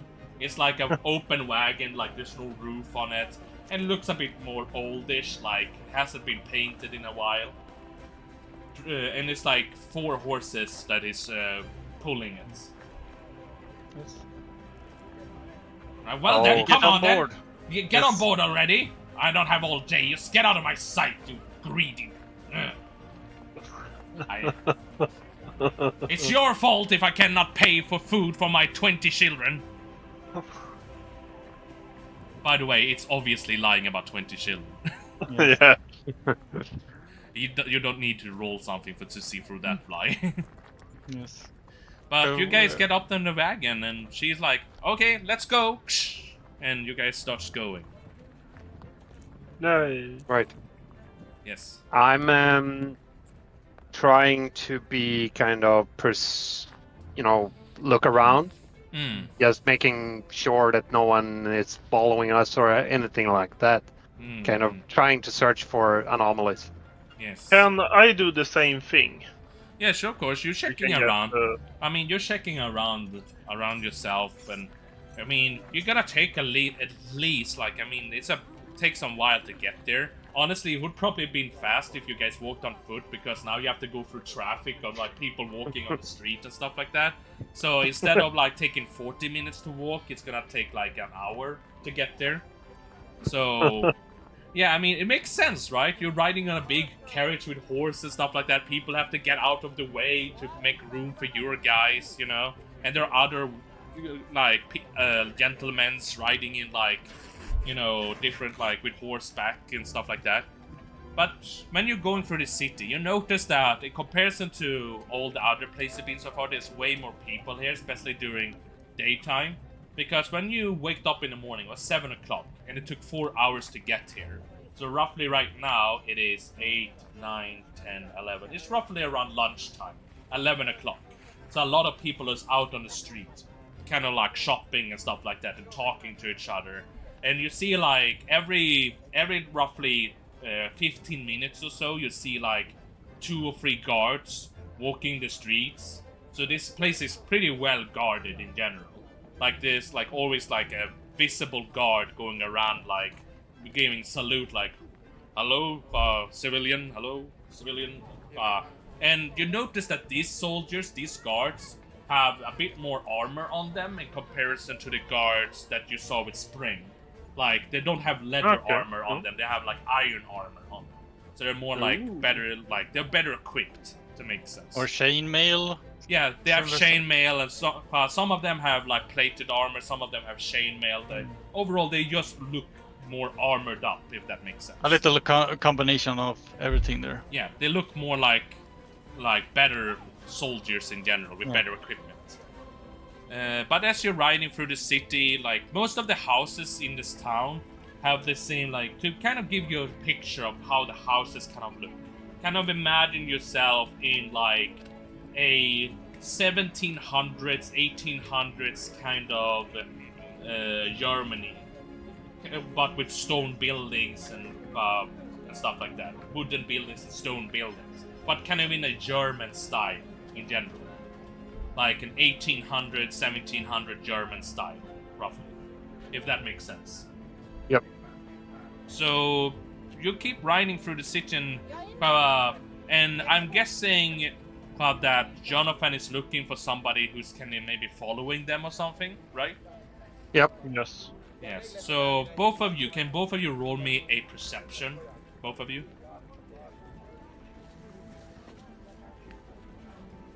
Perception. A 20 from Jonathan. Not bad. And what Oh my does... god. I think it doesn't really matter if I... I mean, you never know. Yeah, you never maybe roll a crit. Who knows? Try to roll. That's fine. That's fair enough. Yeah, he rolled an 18 plus 2. You maybe roll a 20. Who knows? 12. So you don't really see that much more than he does. But Runar, I would argue that you may be a bit distracted by the cool-looking lizard men that look better than any cosplay you ever seen before because they're real living things. Wow. But you do notice that there's places where most of the lizard people here seems to be here to sell things, but you do, both Jonathan and you, Runar, do notice that they're not doing so well. It does seem like people are keeping, not everybody, except the dwarfs are having no problem talking to them and buying things from them, but regular people seem to not be as open-minded to the lizard people, if that makes sense. They seem a little distance from them, or? Yeah, they're keeping a little bit of distance always. The dwarves seem like other lizard people and the dwarves seem fine with each other, but the human seems to be a bit like, ugh, lizard people, I want to keep my distance, kind of thing. Both of you notice that. And Jonathan, you do notice actually that for a bit behind your carriage, there is somebody kind of has the same clothing follow you from that has been following you for the past 20 minutes. Is it a guard or a civilian in that manner? I mean, you're not really sure. He doesn't look like a guard, but he doesn't look like a civilian either, because you can notice he has basic leather armor on him, but he does try to keep his distance from you in a way that he doesn't seem to want you to notice it, because he doesn't have the same dress. He's not dressed in the same way as the cultists are. He is more, because the cultists, if you guys remember, were all dressed in black and purple, basically. Okay. But this guy, he's more dressed in brown and gray, like a gray hood and brownish armor. Like a regular hunter kind of outfit. Yeah, almost like a hunter kind of, almost like Aragon kind of stuff, but less dirty. Yep. Okay. Yeah, because if you remember, Aragon stuff is a bit torn and stuff like that, and he's a bit scrubby, with a beard and stuff like that. This guy looks well shaved and a bit more cleaner, but he does keep himself on a distance, at least 40 feet away from you guys. But he always makes sure to be in view of you guys. Okay, so I say quietly to the rest of the crew that I think we're being followed. But don't look back. By who? I'm not sure. It looks like a hunter. Man, woman, lizard? A man, human, as far as I can tell. He's wearing a leather armor and a cape, and it just looks like a regular hunter, but he's not a guard, as far as I can tell. Does he have any facial features?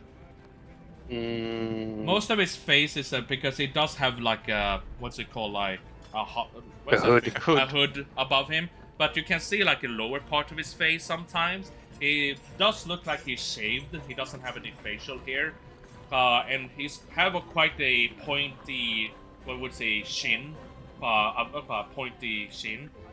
But he looks relatively middle-aged from what you can see. He looks maybe between the age of 25 to 35, if that makes sense. But it's kind of hard to see the details because he's constantly wobbling, between the people to make, because he's trying to not be seen by you guys. But I would even say that because the only one in your party right now that can see him is you, Jonathan, because of the fact that you rolled a 20. Okay, so I turn to the girl who drives the wagon and ask her, is there a pub or something right beside the place we're going to? Just before we arrive? Oh, you mean a tavern of some sort? Yeah, something like that. Of course. The area you're going to is the biggest adventure guild in the town. So yeah, it's very popular. The building itself, you're going to have a built-in tavern right there with a bunch of other adventurers. Just Okay. like you, I guess. And I'm sorry if Is there I'm... any? oh, Is yeah, there a sorry. tavern just before that? Well, yeah, I think so. Do you want to take a drink on your way there? Yes, please. So please drop us off in that tavern. Okay, but don't take too long because I cannot wait for... If you're gonna be there for a long time, I have to take extra pay. No, it's okay. You can leave us there. We walked the last distance. Oh, okay. I can leave you at... there is a place not far from here.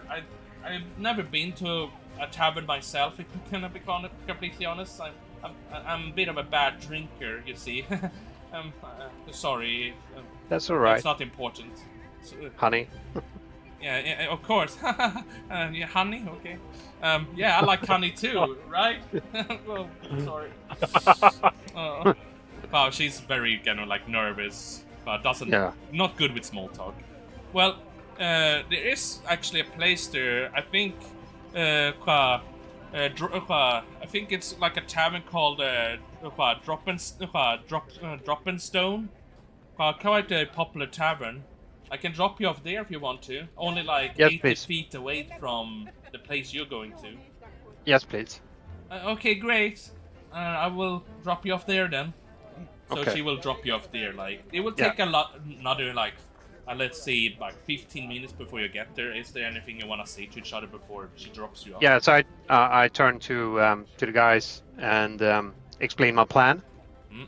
So listen, we go off at this tavern.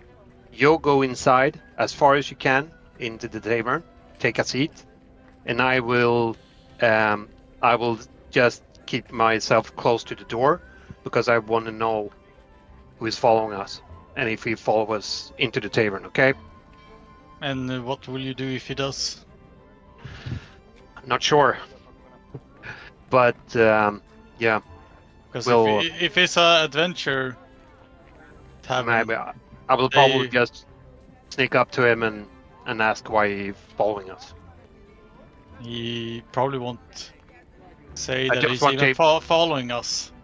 Yeah. What first thing is that I just want to observe and validate that he's actually following us. Yes. Okay. So Runar, please go with the flow.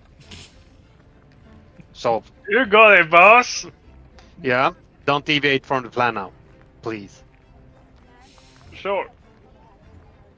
All right. Yes. So yeah, I'm asking Runar to confirm what the plan is. Go with the flow. So what are you going to do when we go to the tavern? Go inside. We're going to go inside, take a drink, and you go Where? and Close go to the door. through the door, go and take a seat. As far in as possible. So As far take in the as table as far in as possible. Thank you. Yes. Okay. Just double checking this. So Runa don't go into the tavern and he just walks away from it. Yes. Maybe I should take care of your bottle of alcohol for you. Fine. You give him your container of alcohol. Yes. Okay. All right. Kalle, put that on your character sheet, and Simon, remove that from your character sheet. All right. And What is it called in English? Fickplunta. Yeah, I'm not sure what it's called in English. Like maybe Google Translate that, or go to Google. Yeah, to check I'm that. going chat. I forget what It's that's called. called. It's only whiskey. Well, it's hip Whiskey, class. whiskey bottle or. No, it's not a bottle because it's not the same. Not a thing. bottle, but. Well, no, it's not a bottle. A bottle is like a regular bottle. This is like Yes, a not regular bottle, but what we can call for the time being. Yeah. But either way, you give that thing to Jonathan, and eventually you do arrive. Like I want to point out, like, you're roughly now 80 feet away from the building you're supposed to go towards, and you can see it quite clearly because this street that you're close to now is much more open area in comparison. And you see a bunch of different dressed people, and this is for the first time you do, like Ambrose, you do notice that there are other people similar to you that are carrying books under their arm and stuff like that, with like big pointy hats and stuff like that, going inside and outside of this building together with other smaller groups. Some people look like are dressed in armor, some leather armor, some iron armor.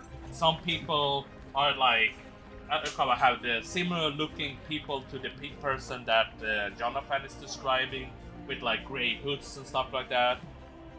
And you see both men and women coming inside and outside of this building, talking to each other as they move about. This building is like 3 stories high. It's like 3 levels on the building, you could say. And you do see like big golden sign above it where it says like Adventure Guild above it with golden text. And also as well, the bar that you are, the Drop and Stone, is the bar that you are right now, the tavern. And it's like roughly like only 80 feet away from this place, like in a corner of the street. It's quite a nice looking establishment. It looks very, like, has been here for quite some time. And it's 2 stories. It's like ground level and extra level up. So this tavern, you can hire rooms in it. And I'm guessing you guys are going inside when the girl tells you, yes. Well, this is the place. I wish you good luck. I hope you find your honey. Get it? Yeah, Thank honey. you, girl. Yeah, honey's great. Yeah, take care. You too. Yeah. Thanks for the ride, and Lord Ambrose gives her a copper. Oh, thank you, mister. I hope you have a nice day. What's your name, sir? Lord Ambrose. Oh, Lord. I'm so sorry I didn't call you Lord.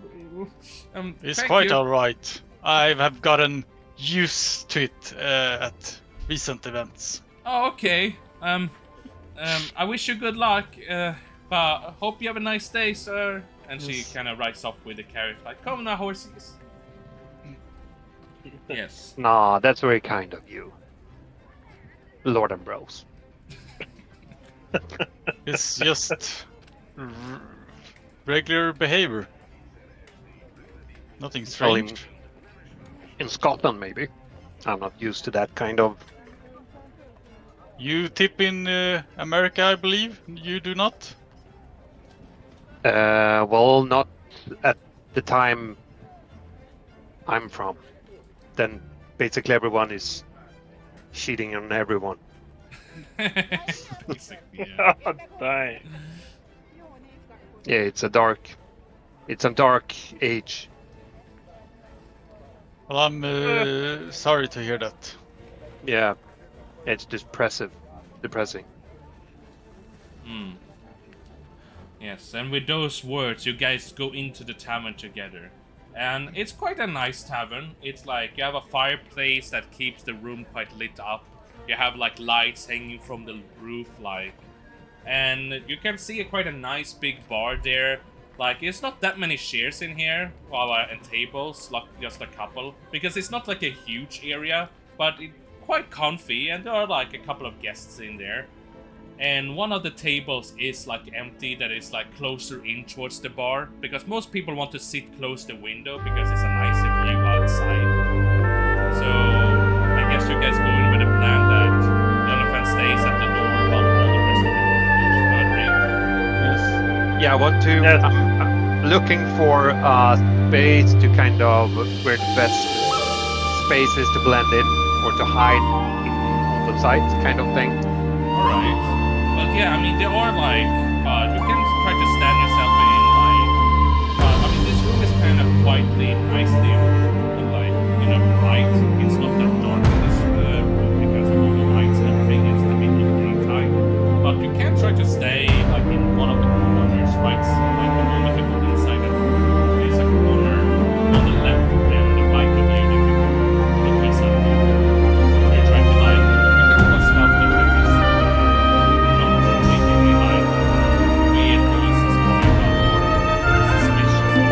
acting. You just try to act cool, like this corner, almost like you're thinking. Should I roll stealth now? Yeah, of course.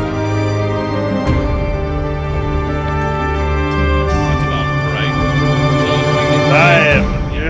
So, You throw so high. That's perfect. now you put yourself in the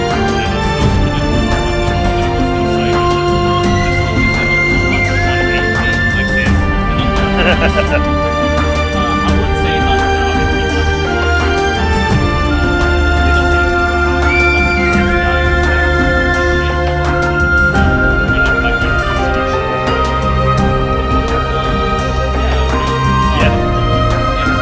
the other guys go inside and you guys sit at the table. I go up like the furthest way to the barkeep, like by the bar. And I pull out. I can't put a barkeep. And he stands there, he's like scrubbing a glass. He looks like he's not in a good mood. And it's like, oh, the new customer, hi. What can I help you with? Alcohol? Yes, good day. Do you happen to have something I can put in my pipe? And I take out my. You wanna have a smoke? Yes. Sorry, bud, no smoking indoors here. Too many of the customers upstairs was complaining lately about the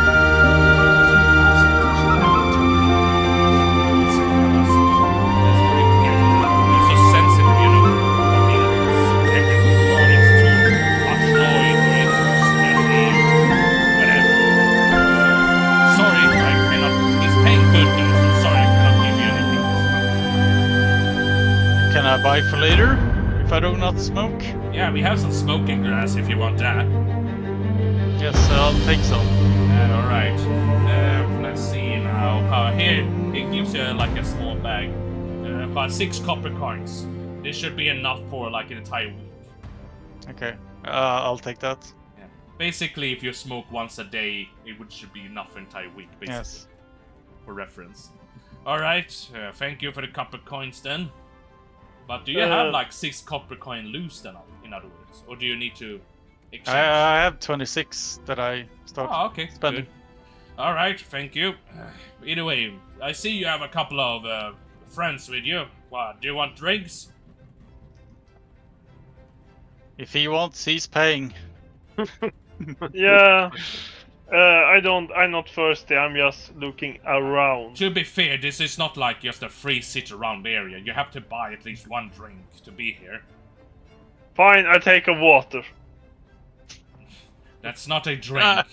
That's water. Okay. We have beer, we have wine, we have whiskey, we have some dragon blood. How much for a whiskey? A whiskey? You look kind of poor, so I can give you one of the cheaper kinds. We have this one. It's called the Goblin Tooth. Kind of like one of the cheaper shitty ones, if you want that one. Okay. Alright. That will be 3 copper coins. Betala. I forgot for a moment there. It's only English. You have 5 I give copper, him- so... Yes. You give me 3 copper coins, so now you have 2 copper coins left. And he said, Yes. well done, and he gives you like the smallest little glass, like, of this whiskey. I'm like, What are you waiting taste for? it. Drink up already. I take the shot. Yeah. It's not even a shot, it's like bigger than a shot, but it's not that good whiskey. It's kind of it lacks taste. It doesn't really have that much flavor. It's kind of the most shittiest whiskey I've drinking in a long time, honestly. I'm like, I'm thinking, well, he's right. It's pretty shitty. Well, that's what you get when you want some cheap stuff. Do one of you? No, but he was thinking. Runar was thinking. Oh, okay. Either way, do any of you other fellows want something? Do you happen to have some tea? Yeah, I mean, God, Jesus. The 3rd time to date, people ask you for some damn tea. Just wait a second. Really? Yeah, God. Who is asking for tea? I'm not This lady has been moving in here, like, she has been asking me for tea regularly, like, I have to boil up some damn water for it.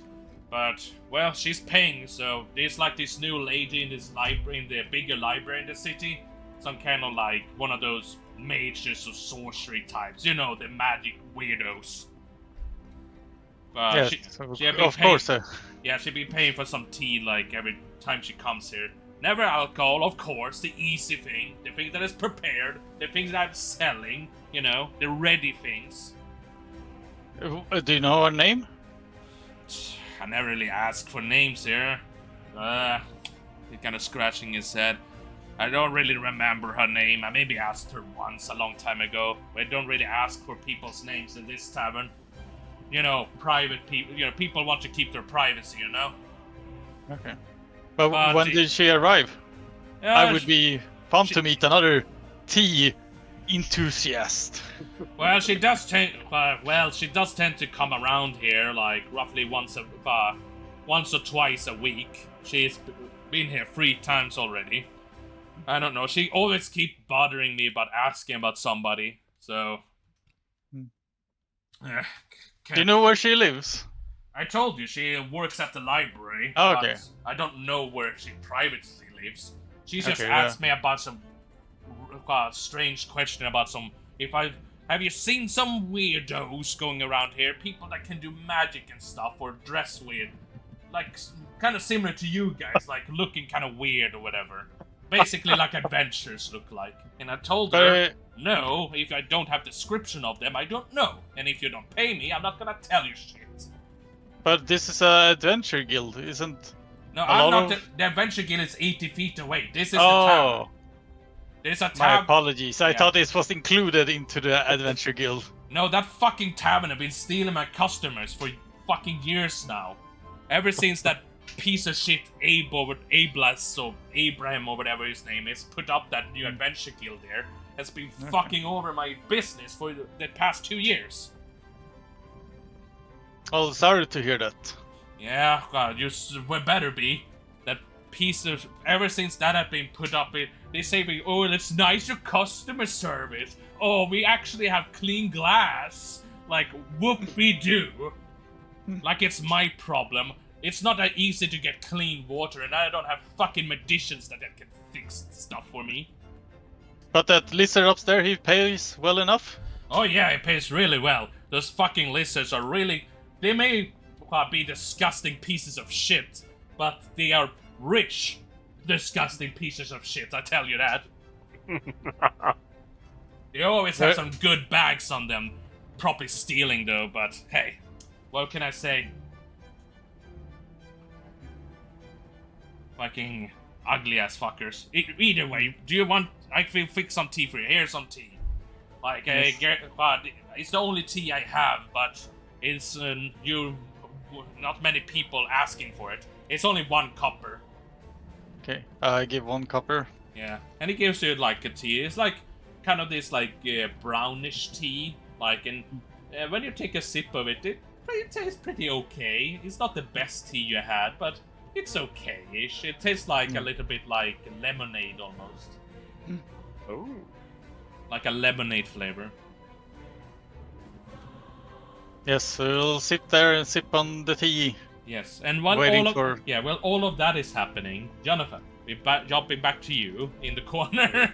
See, I mean, I'm guessing like Ambrose, it's not like a super huge like area, so it's kind of easy to hear everything that the bartender, because the bartender's not quiet. He's saying this very loudly in the room, but so you hear most of that conversation.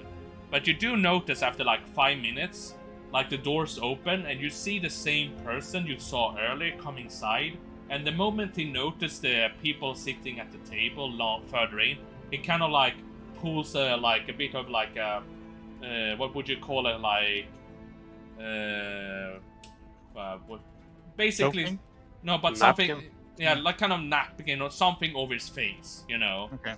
Like a bit of Like a bandana. yeah, bandana kind of thing over his Kind of face a little scarf, bit to maybe. like cover his face a little bit, Yeah. and try to be more discreet and moving through like to one of the like the table the furthest like one of the like few empty places the furthest away from the group as possible. But you can see that he's kind of like checking, kind of like this, like because it seems like he's noticing that somebody in the group is missing. Okay. Yeah, so I'm just trying to blend in. All right. And avoid being seen. Yeah. The bartender, of course, see this new fellow coming in and is like, "Hey, you! But for fuck's sake, I'm telling people this is not just a place to sit around. What do you want to drink?" A regular cup of coffee, please. I don't have fucking coffee. Take a beer. And he puts a beer in front of him on the table. Oh, fine then.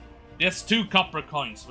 Crying out loud, people using this place as a meeting place. This is not a meeting place. It's a place to drink, for crying out loud. Ugh. Either way. And he goes back behind the bar again, and this guy, like, he barely touches the drink. He's just kind of small sipping on it while looking on this group. And he kind of looks towards, because there's a staircase that leads upstairs where the rooms are. Because the guy the bartender, when he talked about the lizard, was always pointing up, kind of indicating that there are rooms upstairs where people are paying for living space in. Okay. So I can see that they actually take sips from the beer. Yeah, taking like very small sips, like trying to drink as slow as possible to kind of like waste time, basically, to sit around. Okay, so I'm sneaking up to him, unseen, hopefully. Yeah, I noticed as far as you know. Yeah, so I'm going to his table, basically, and just, pull out the chair, sit down, and take my hip flask, or this container that I got from Runar. Yes. And I'm kind of waving this in front of him, and I mean, let him know that... he didn't notice this. He's a bit startled, like, hi there. So I said that... Hi there, what can I help you with?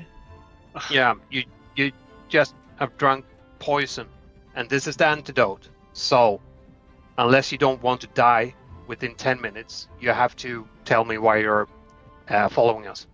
Alright, roll a deception. Nice. Deception. Yes, deception.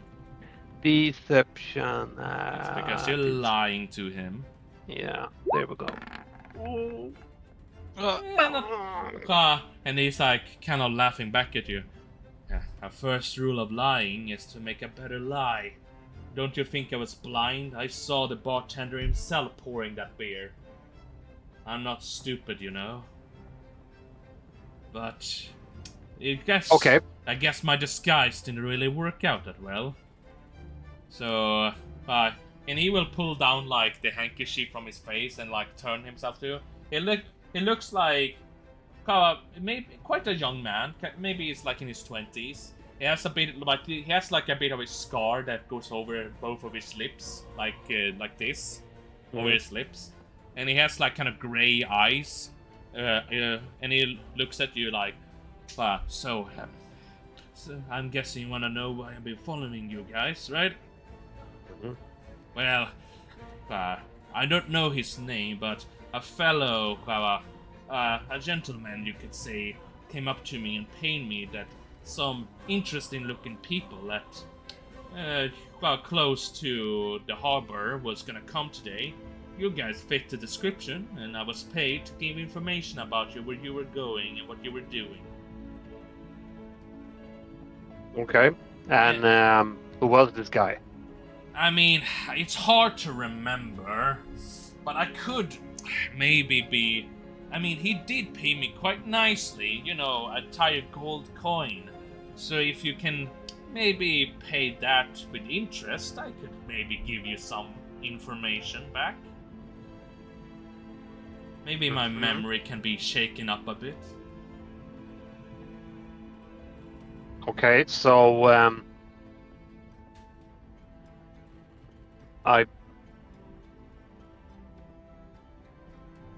So what do you do? Yeah, okay, so I pull out my gold coin. Okay. And hold it in my hand. And say that I pay you the double if you work for me now. Ooh, roll me a persuasion with advantage, because this guy does Ooh. like this idea of getting extra paid. Why is everyone promising me a bro's coin? Yeah, it's basically a bro's money. Also, Ambrone's Wi-Fi signal is feels away in a second. Oh, come on. Not the best Oh. persuasion. Ooh, he's a bit unsure. I mean, he likes the idea, but he is a little bit suspicious. Like, how about this? I seen the money first, and then we can talk more business. How does that sound? I see 1 gold coin, but if you wanna pay me double, that's 2 gold coins, fella. I have to Do you see know what the... a pistol is? Actually, no, I don't know what a pistol is. That's too bad. Is that kind of a currency in your weird country or whatever you're from? Yeah, something like that. Well, can I see your pistol then? Well, that depends. On what? It's a magic thing. You can Oh. actually kill people from a distance Oh, and hide. really? and hide the weapon very easily. So you're Like gonna... this. And then I show him my pistol. You're kind of showing the pistol. I mean, he's not scared of the pistol because he doesn't know what a pistol is. So he's like, so you have this weird looking object. So what? You think I'm gonna piss my pants? And even if that could kill me, are you gonna say you're gonna kill me in broad daylight? In a couple of seconds, guards will come in there and arrest you. Maybe. It's not a maybe, it's a fact in this case. It's kind of clear that you don't understand how things work around here. But, Well, I guess you're not interested in 2 gold coins then. well, I am, but I want to see them first. How about this? I will go up to our sweet bartender there, buy myself some... Since I'm gonna get paid in 2 gold, I'm gonna buy myself some fine wine. And you are gonna pay for that wine, and then show me the 2 gold coins out of friendship from one friend to another, and then I'm your man. How does that sound? Well, I have another idea. Well, let us hear it. Let's go to my friends further down the tavern, and I can show you the money. Alright then. I mean... But I does look over to the table. Isn't that older gentleman over there? I can see that he's holding a spell book of some sort. I have no interest in having a spell cast over me. So as long as he's not sitting at the table, I will be fine with that. Well, no. You have to sit at our table. Can you roll me a new persuasion check? A regular one. A regular one. Oh, sorry. But we count the one to the left, so it's 23. So, because every time if somebody, like, by mistake roll an advantage or disadvantage, we will always check the left one, just for future preferences. 23 is really good, though. And he does say... And he said, well, fine then. I mean, you seem to be the only competent in your group, and even your competence is a bit questionable, so I guess we can work together in some way. Mm-hmm. So he will go over with you to the table with the rest of the group. Okay, great. So yeah, you sit down at the table, and I mean, Runar and Brose are noticing that this guy that Jonathan has been describing is sitting next to you guys. And he's like, hello, friends! Like, a bit loudly, like, a long time no see, right? Isn't that right, guys? Lord Ambrose, Yes. can you please show the man here your gold coin? Fine. Lord Ambrose trusts what Jonathan is doing, so he shows a coin. Well, will you look at that? It looks like you're not our piss poor after all. Well then. Well then, the deal... Do you want to make the deal or not? You pay me the 2 gold coins right here, right now. And I can maybe, out of friendship to one another, tell you what I know and be a little bit of a working man for you guys for the rest of the days while you're in the city. Let's do like this. You're getting 1 coin, and then you tell us the information. Then you get the 2nd coin. Fair enough. Yeah, fair enough. I will start with 1 of your gold coins, and the second one to do some extra work. That sounds fine. That sounds fine at all. So, which are we? Oh, who's giving that? first? Who's that coming onto the door? Okay. Look, so, a bird. roll a deception, but with disadvantage because he's not that fucking dumb. Oh, damn it! No, sorry. That was the wrong. Yeah, it is the other one. So with disadvantage. But was it persuasion? No, it's deception because you're lying. You try to lie that somebody of interest coming through the door. It will work this time! I will be good at speaking. Oh. Ah. And he doesn't even look towards the door. It's like, come on now, we are doing business here. Are you giving me the coin or not? Stop Yeah, I'm wasting trying to laugh it off as a joke. Very funny. Now Okay, then, so here's your coin. I slide the coin over to him. It does like that kind of that party trick when he lifts up the coin, and then he does like the hand motion and the coin is gone in his hand. Like, not bad. Well, I was told by, I didn't see his face, but I met this little bit of a shady fellow, like dressed in a dark cloak, and he told me about some interesting adventurer-looking people. He said that you guys were not actually adventurers, just some people that may look like adventurers. He gave me the description of all of you, but except for you, of course. He points at Runar. But I didn't really get your description, but I did get the rest of your guys' description. Oh. So that he wanted to check that all of you were there, and I wanted to make sure to check where you guys were going. We were especially interested in whether or not you were going to any other place than the Adventuring Guild when you arrived to the city. What would that place be? Well, anywhere. He just wanted to know. I guess it's a he, but it just sounded like a he when I was talking to him. But he explained to me that he was very peculiarly interested in knowing which buildings you were visiting and whether or not you what buildings you did visit before arriving to the Adventure Guild. Okay. And how did it look like? I mean, to me, you went up the ship, you paid for some reason extra money to the captain of the ship.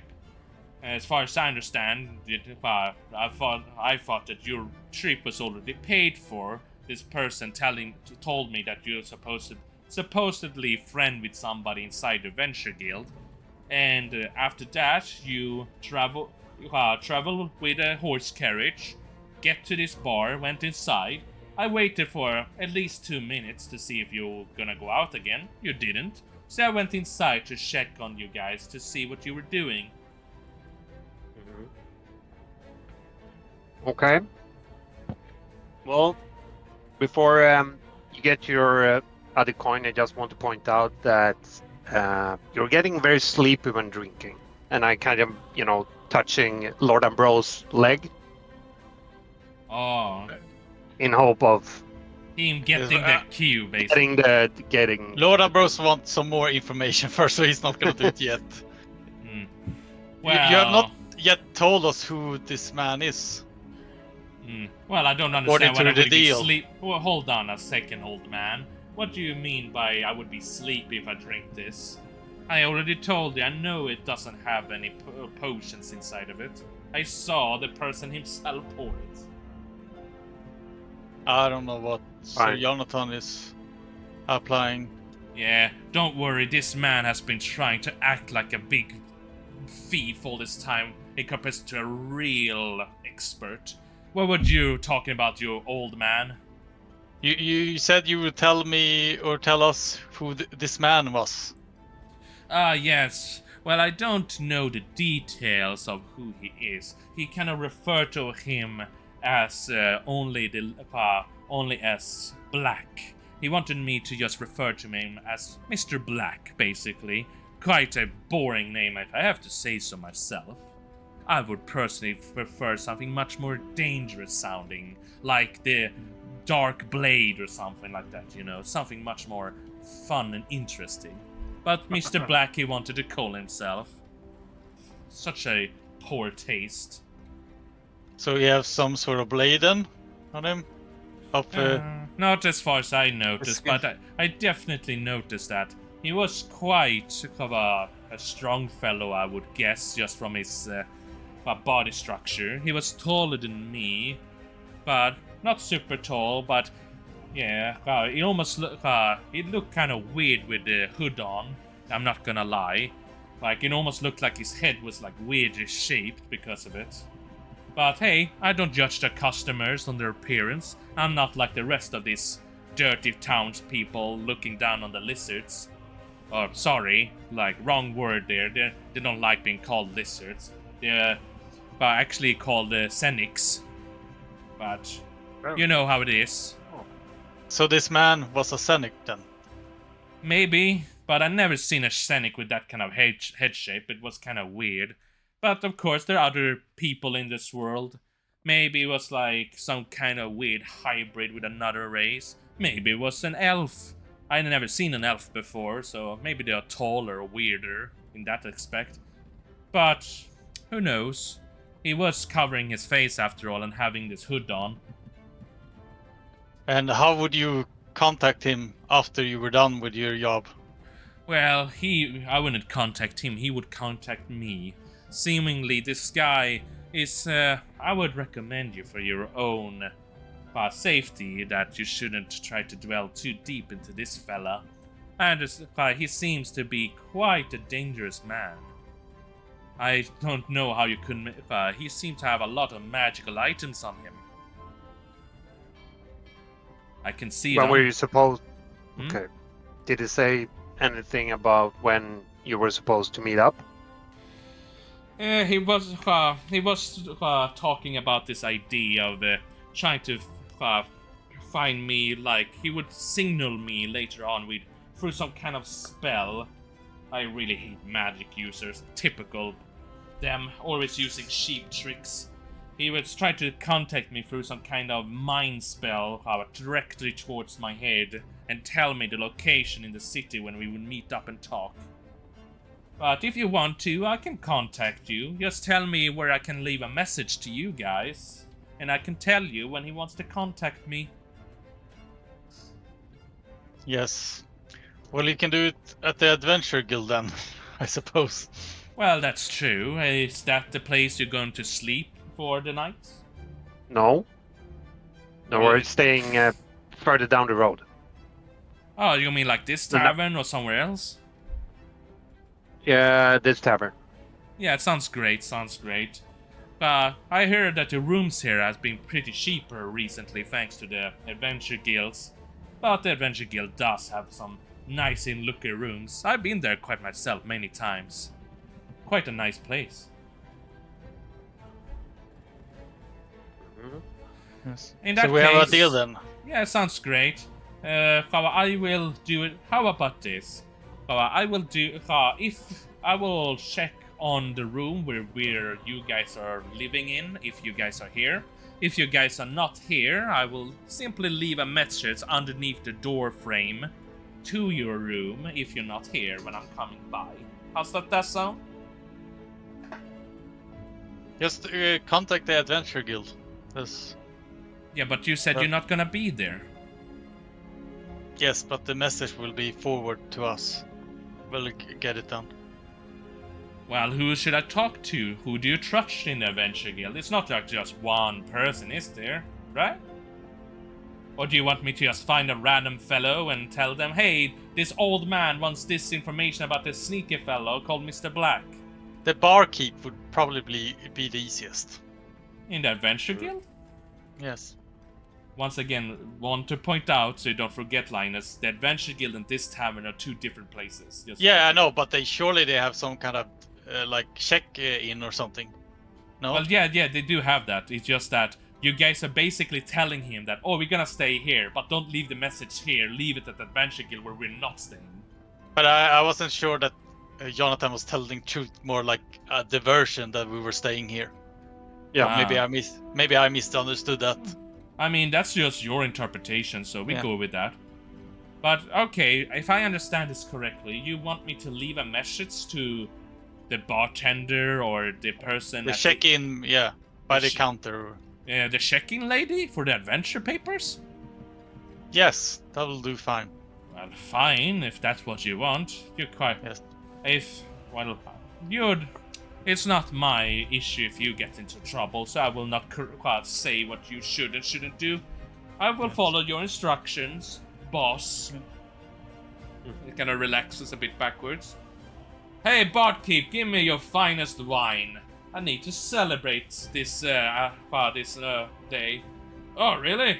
Well, fine. Finally, somebody man with a good taste. Here you go. And he puts like entire bottle of like a really quite nice looking wine. It has like this kind of like adventure on it with like a big sword like cutting off a head of a big troll, and it's called like the troll head's wine, like the troll head's wine drink. And it's like nice, my favorite. Perfect then. It takes up the entire bottle. Like, I will be leaving you then, my fellow friends. And oh yes, I almost forgot. My second coin, please. Yes. Yeah, now I'm poking Lord Ambrose on his leg. Lord Ambrose is doing nothing. You're giving him the coin? Yes. Runot Right. is sitting there and trying to is this Because the guy who... Yes. Because if I would start casting magic, I would be like talking and like moving around my hands and everything. Yeah, it is important to memorize that like magic isn't always like silent. It is noticeable when people cast magic. So, Basically that scene when I was stand still when I do my ooh. yeah, And it's basically. like, what the fuck are you doing? And then I'm like, oh look, goblins! Yeah, from episode 1 or 2 or whatever. Yeah. So basically. yeah, I mean, some spells are a bit more quiet than others, but spells like sleep is like, even if he falls asleep, other people in the room is gonna notice. We'll like, notice I cast a spell in his tavern and everything. I mean, you can't try to put everybody asleep in here, but then the entire bar is gonna be asleep. So. Yeah. Okay. Because right now is the people inside this room is the bartender, this guy that you just got talking to, and 2 other people sitting to a table, like 2 tables away from you guys. So, and those 2 guys are kind of ignoring you. They just think that you're just a bunch of weirdos. They're just sitting there drinking. So, but yes, he takes the second gold coin and it's like, thank you. And he once again does that little magic trick when a coin disappears. Like, and it's like, I hope you have a nice day, my fellow bosses or friends. And I will hear about it. We will talk each other later. I hope you have. And he does a little like over the top bow as he like bows down to you guys. Have a great day to all of you. Yes. I trust you won't speak of this encounter. Oh, come on now, I'm professional. But I will only speak to the people that you recommended me to speak to. Alright yes, then. but I I will mean go to now. your... Yes, to your... the Adventure dark Guild man. lady or to you guys. Yes, but I mean to the guy you're reporting at to first. Oh, no, this is between... Yes. This Just is... say we went to the tavern. Yes, Or yes. to the Adventure Guild, I mean. Don't worry, I will make up a fine story for you. Yes. How you drank yourself a nice ale and talked about how much you're looking forward to go to the Adventure Guild and all of that nonsense. Because I'm presuming you're going there next, right? Yes. Alright then. Then I wish you good luck, gentlemen. And Bye-bye. this night guy or whatever. And he goes out. Yes. And he leaves the place or whatever. Yes. So yeah, you 2 gold coins poorer and... Yeah. I believe we need to have an economic lecture. Yeah, Okay. sorry, Lord Ambrose, that didn't go as expected. I only have 18 copper left. No, last for 1 or 2 more days. Yeah, Hopefully we need we more can money. get some funding from Sir Lincoln. Abe. Yeah. So should we go? Let's to go. Abe? Let's go. How does Runa feel about all of this that has transpired, by the way?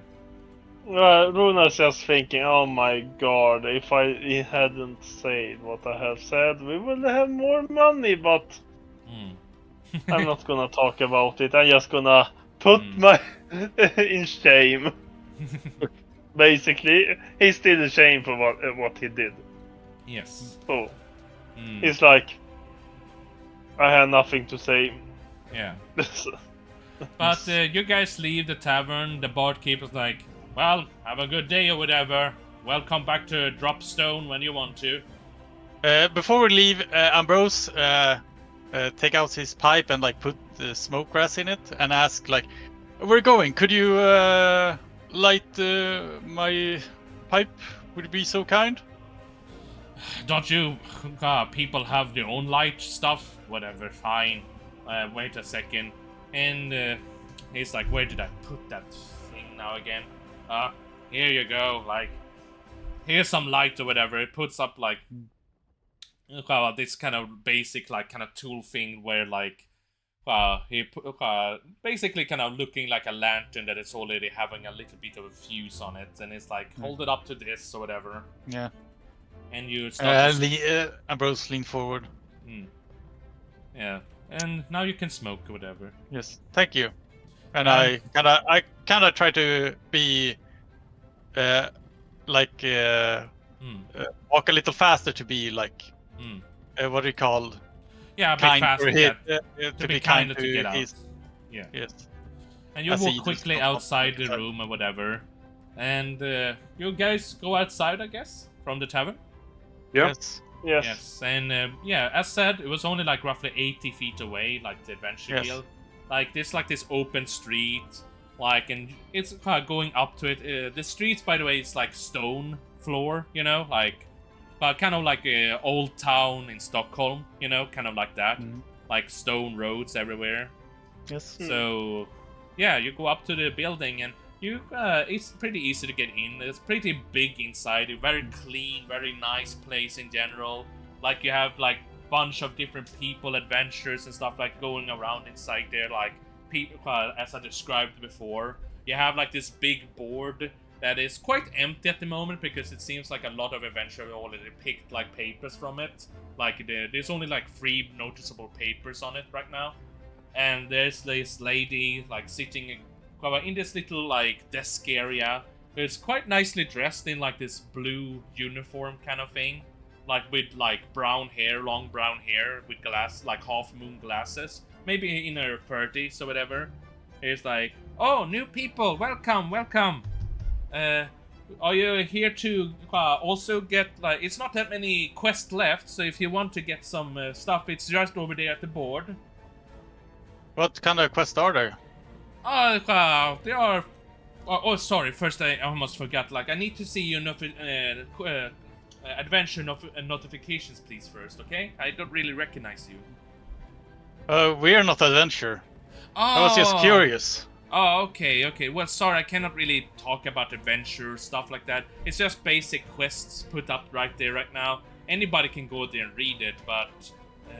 If you want to know like information and get help from the Adventure Guild, you have to officially registering yourself. But most people, if you are newcomers here, are you members of the city or from other countries? No, we're new. We got summoned by Sir Lincoln. Oh, really? Do you have like a booked meeting with him? She kind of looks through her papers. Yes. He's expecting us. I do not have any... Oh, yeah. So, yes, he did mention something like that. Elvis told me earlier about that there were some people gonna go and meet him. Elvis is bored. Yeah, Elvis is not here right now, but he's like doing something else at the moment. But yeah, sure. Go upstairs. There's like this big staircase that leads to the 2nd floor or whatever. And it's like, he's on the 3rd floor. Just take the big wooden door. You cannot miss it on the 3rd floor. Okay? Yes. But it's the only doors that are not locked, so you can just go in there since he's expecting you. I will tell Sir Lincoln, but if you happen to see a man come in here and leave a message, could you please let us know? Oh yeah, sure, Yes. sure. How does he look like? I describe his features. I don't know. All You right, didn't all really, right. but he was like pointy. Yeah. You know, Yeah, kind yeah. of what his clothes wearing and. shit. Pointy Yeah. man. Yeah, you basically describe him, and she's Yes. like, "All right, fine, that's perfect, wonderful. In that case, I wish you good luck in everything, and Yes. yeah, have a nice day, sir." Yes, thank you. And Alright. we start walking upwards. And you go upstairs, like the third floor, and you're on the third floor. On the third floor, there's only like 3 rooms, and it kind of like you can presume that 2 of the rooms are like maybe some kind of private quarters for like the big people of the guild, and you can guess it's like Abraham Lincoln and this Elvis fella that you Ambrose doesn't really know who Elvis is, so but yeah, there's like this double door like that you can open to go into. Yes, we Hmm? knock. Enter. Yeah. Well, you just enter or knock. Lord Yeah, Ambrose the- tries to knock at least. Because Yeah. I imagine that Ambrose is going to knock, but Jonathan like dramatically opens the door with like both his arms, like Here I am. Here I am. Here Ah, I okay, am. it's Here I am. It's better to knock. Okay. So I let Lord Ambrose Yeah, take knock. the lead. Yes. You knock basically, Ambrose, and you hear a voice inside. It's like, "Come in. I have a bit of work to do right now, so be quick about it." We go in. Yeah, you come into this really nice office area. You have like, you have like 2 bookshelves on each side of a big window behind the desk, and behind it, and because this window is quite a nice view, you see like the castle in the background, and there you see, well, none other than Abraham Lincoln. He doesn't have his like coat on. He's like have like, you know, his regular black pants, his black shoes, the top hat that you've probably seen before, the black top hat, and yeah. Simon is the only one that can notice the symbol on the hat or whatever, that is like a circle symbol. And the golden circle symbol. The other guys cannot see it yet because Abe has not revealed it to you guys yet, Yes. technically. And yeah, he has like a white shirt. He's like he has been rolled up on both sides up to his elbow, and you can see how he has like 2 axes like on his back, kind of like 2 like hand axes like on his back or whatever, like, and a bigger 2-handed axe on the wall put up. That looks quite nice. Like, it doesn't look like shady axes. Look kind of nice, honestly. The blade on the axes are actually kind of reddish, like a red color, the blades. And it's like, oh, finally, Runar, you're back. Yeah, I'm happy to see that the journey went well. You find your friends, I see, as well. Yes. Yes. Oh, yeah. I did. He takes up his hand to shake each one of you, basically. Welcome to my establishment. As your friend had probably already told you, I'm Abraham Lincoln, one of the presidents of United States, or rather former presidents of United States of America. Well, how many of you, do all of you know what United States is, or? We are aware, yes. I'm an American. Oh, you're American as well. Nice to see a fellow American. From which year? Well, 1930. Oh, so in the future then. Great to hear, great to hear. Well, we have much to discuss, friends. So let's sit down and have I'm eager ear to hear everything that has happened to you. And we Yeah, will we be to could be continued there.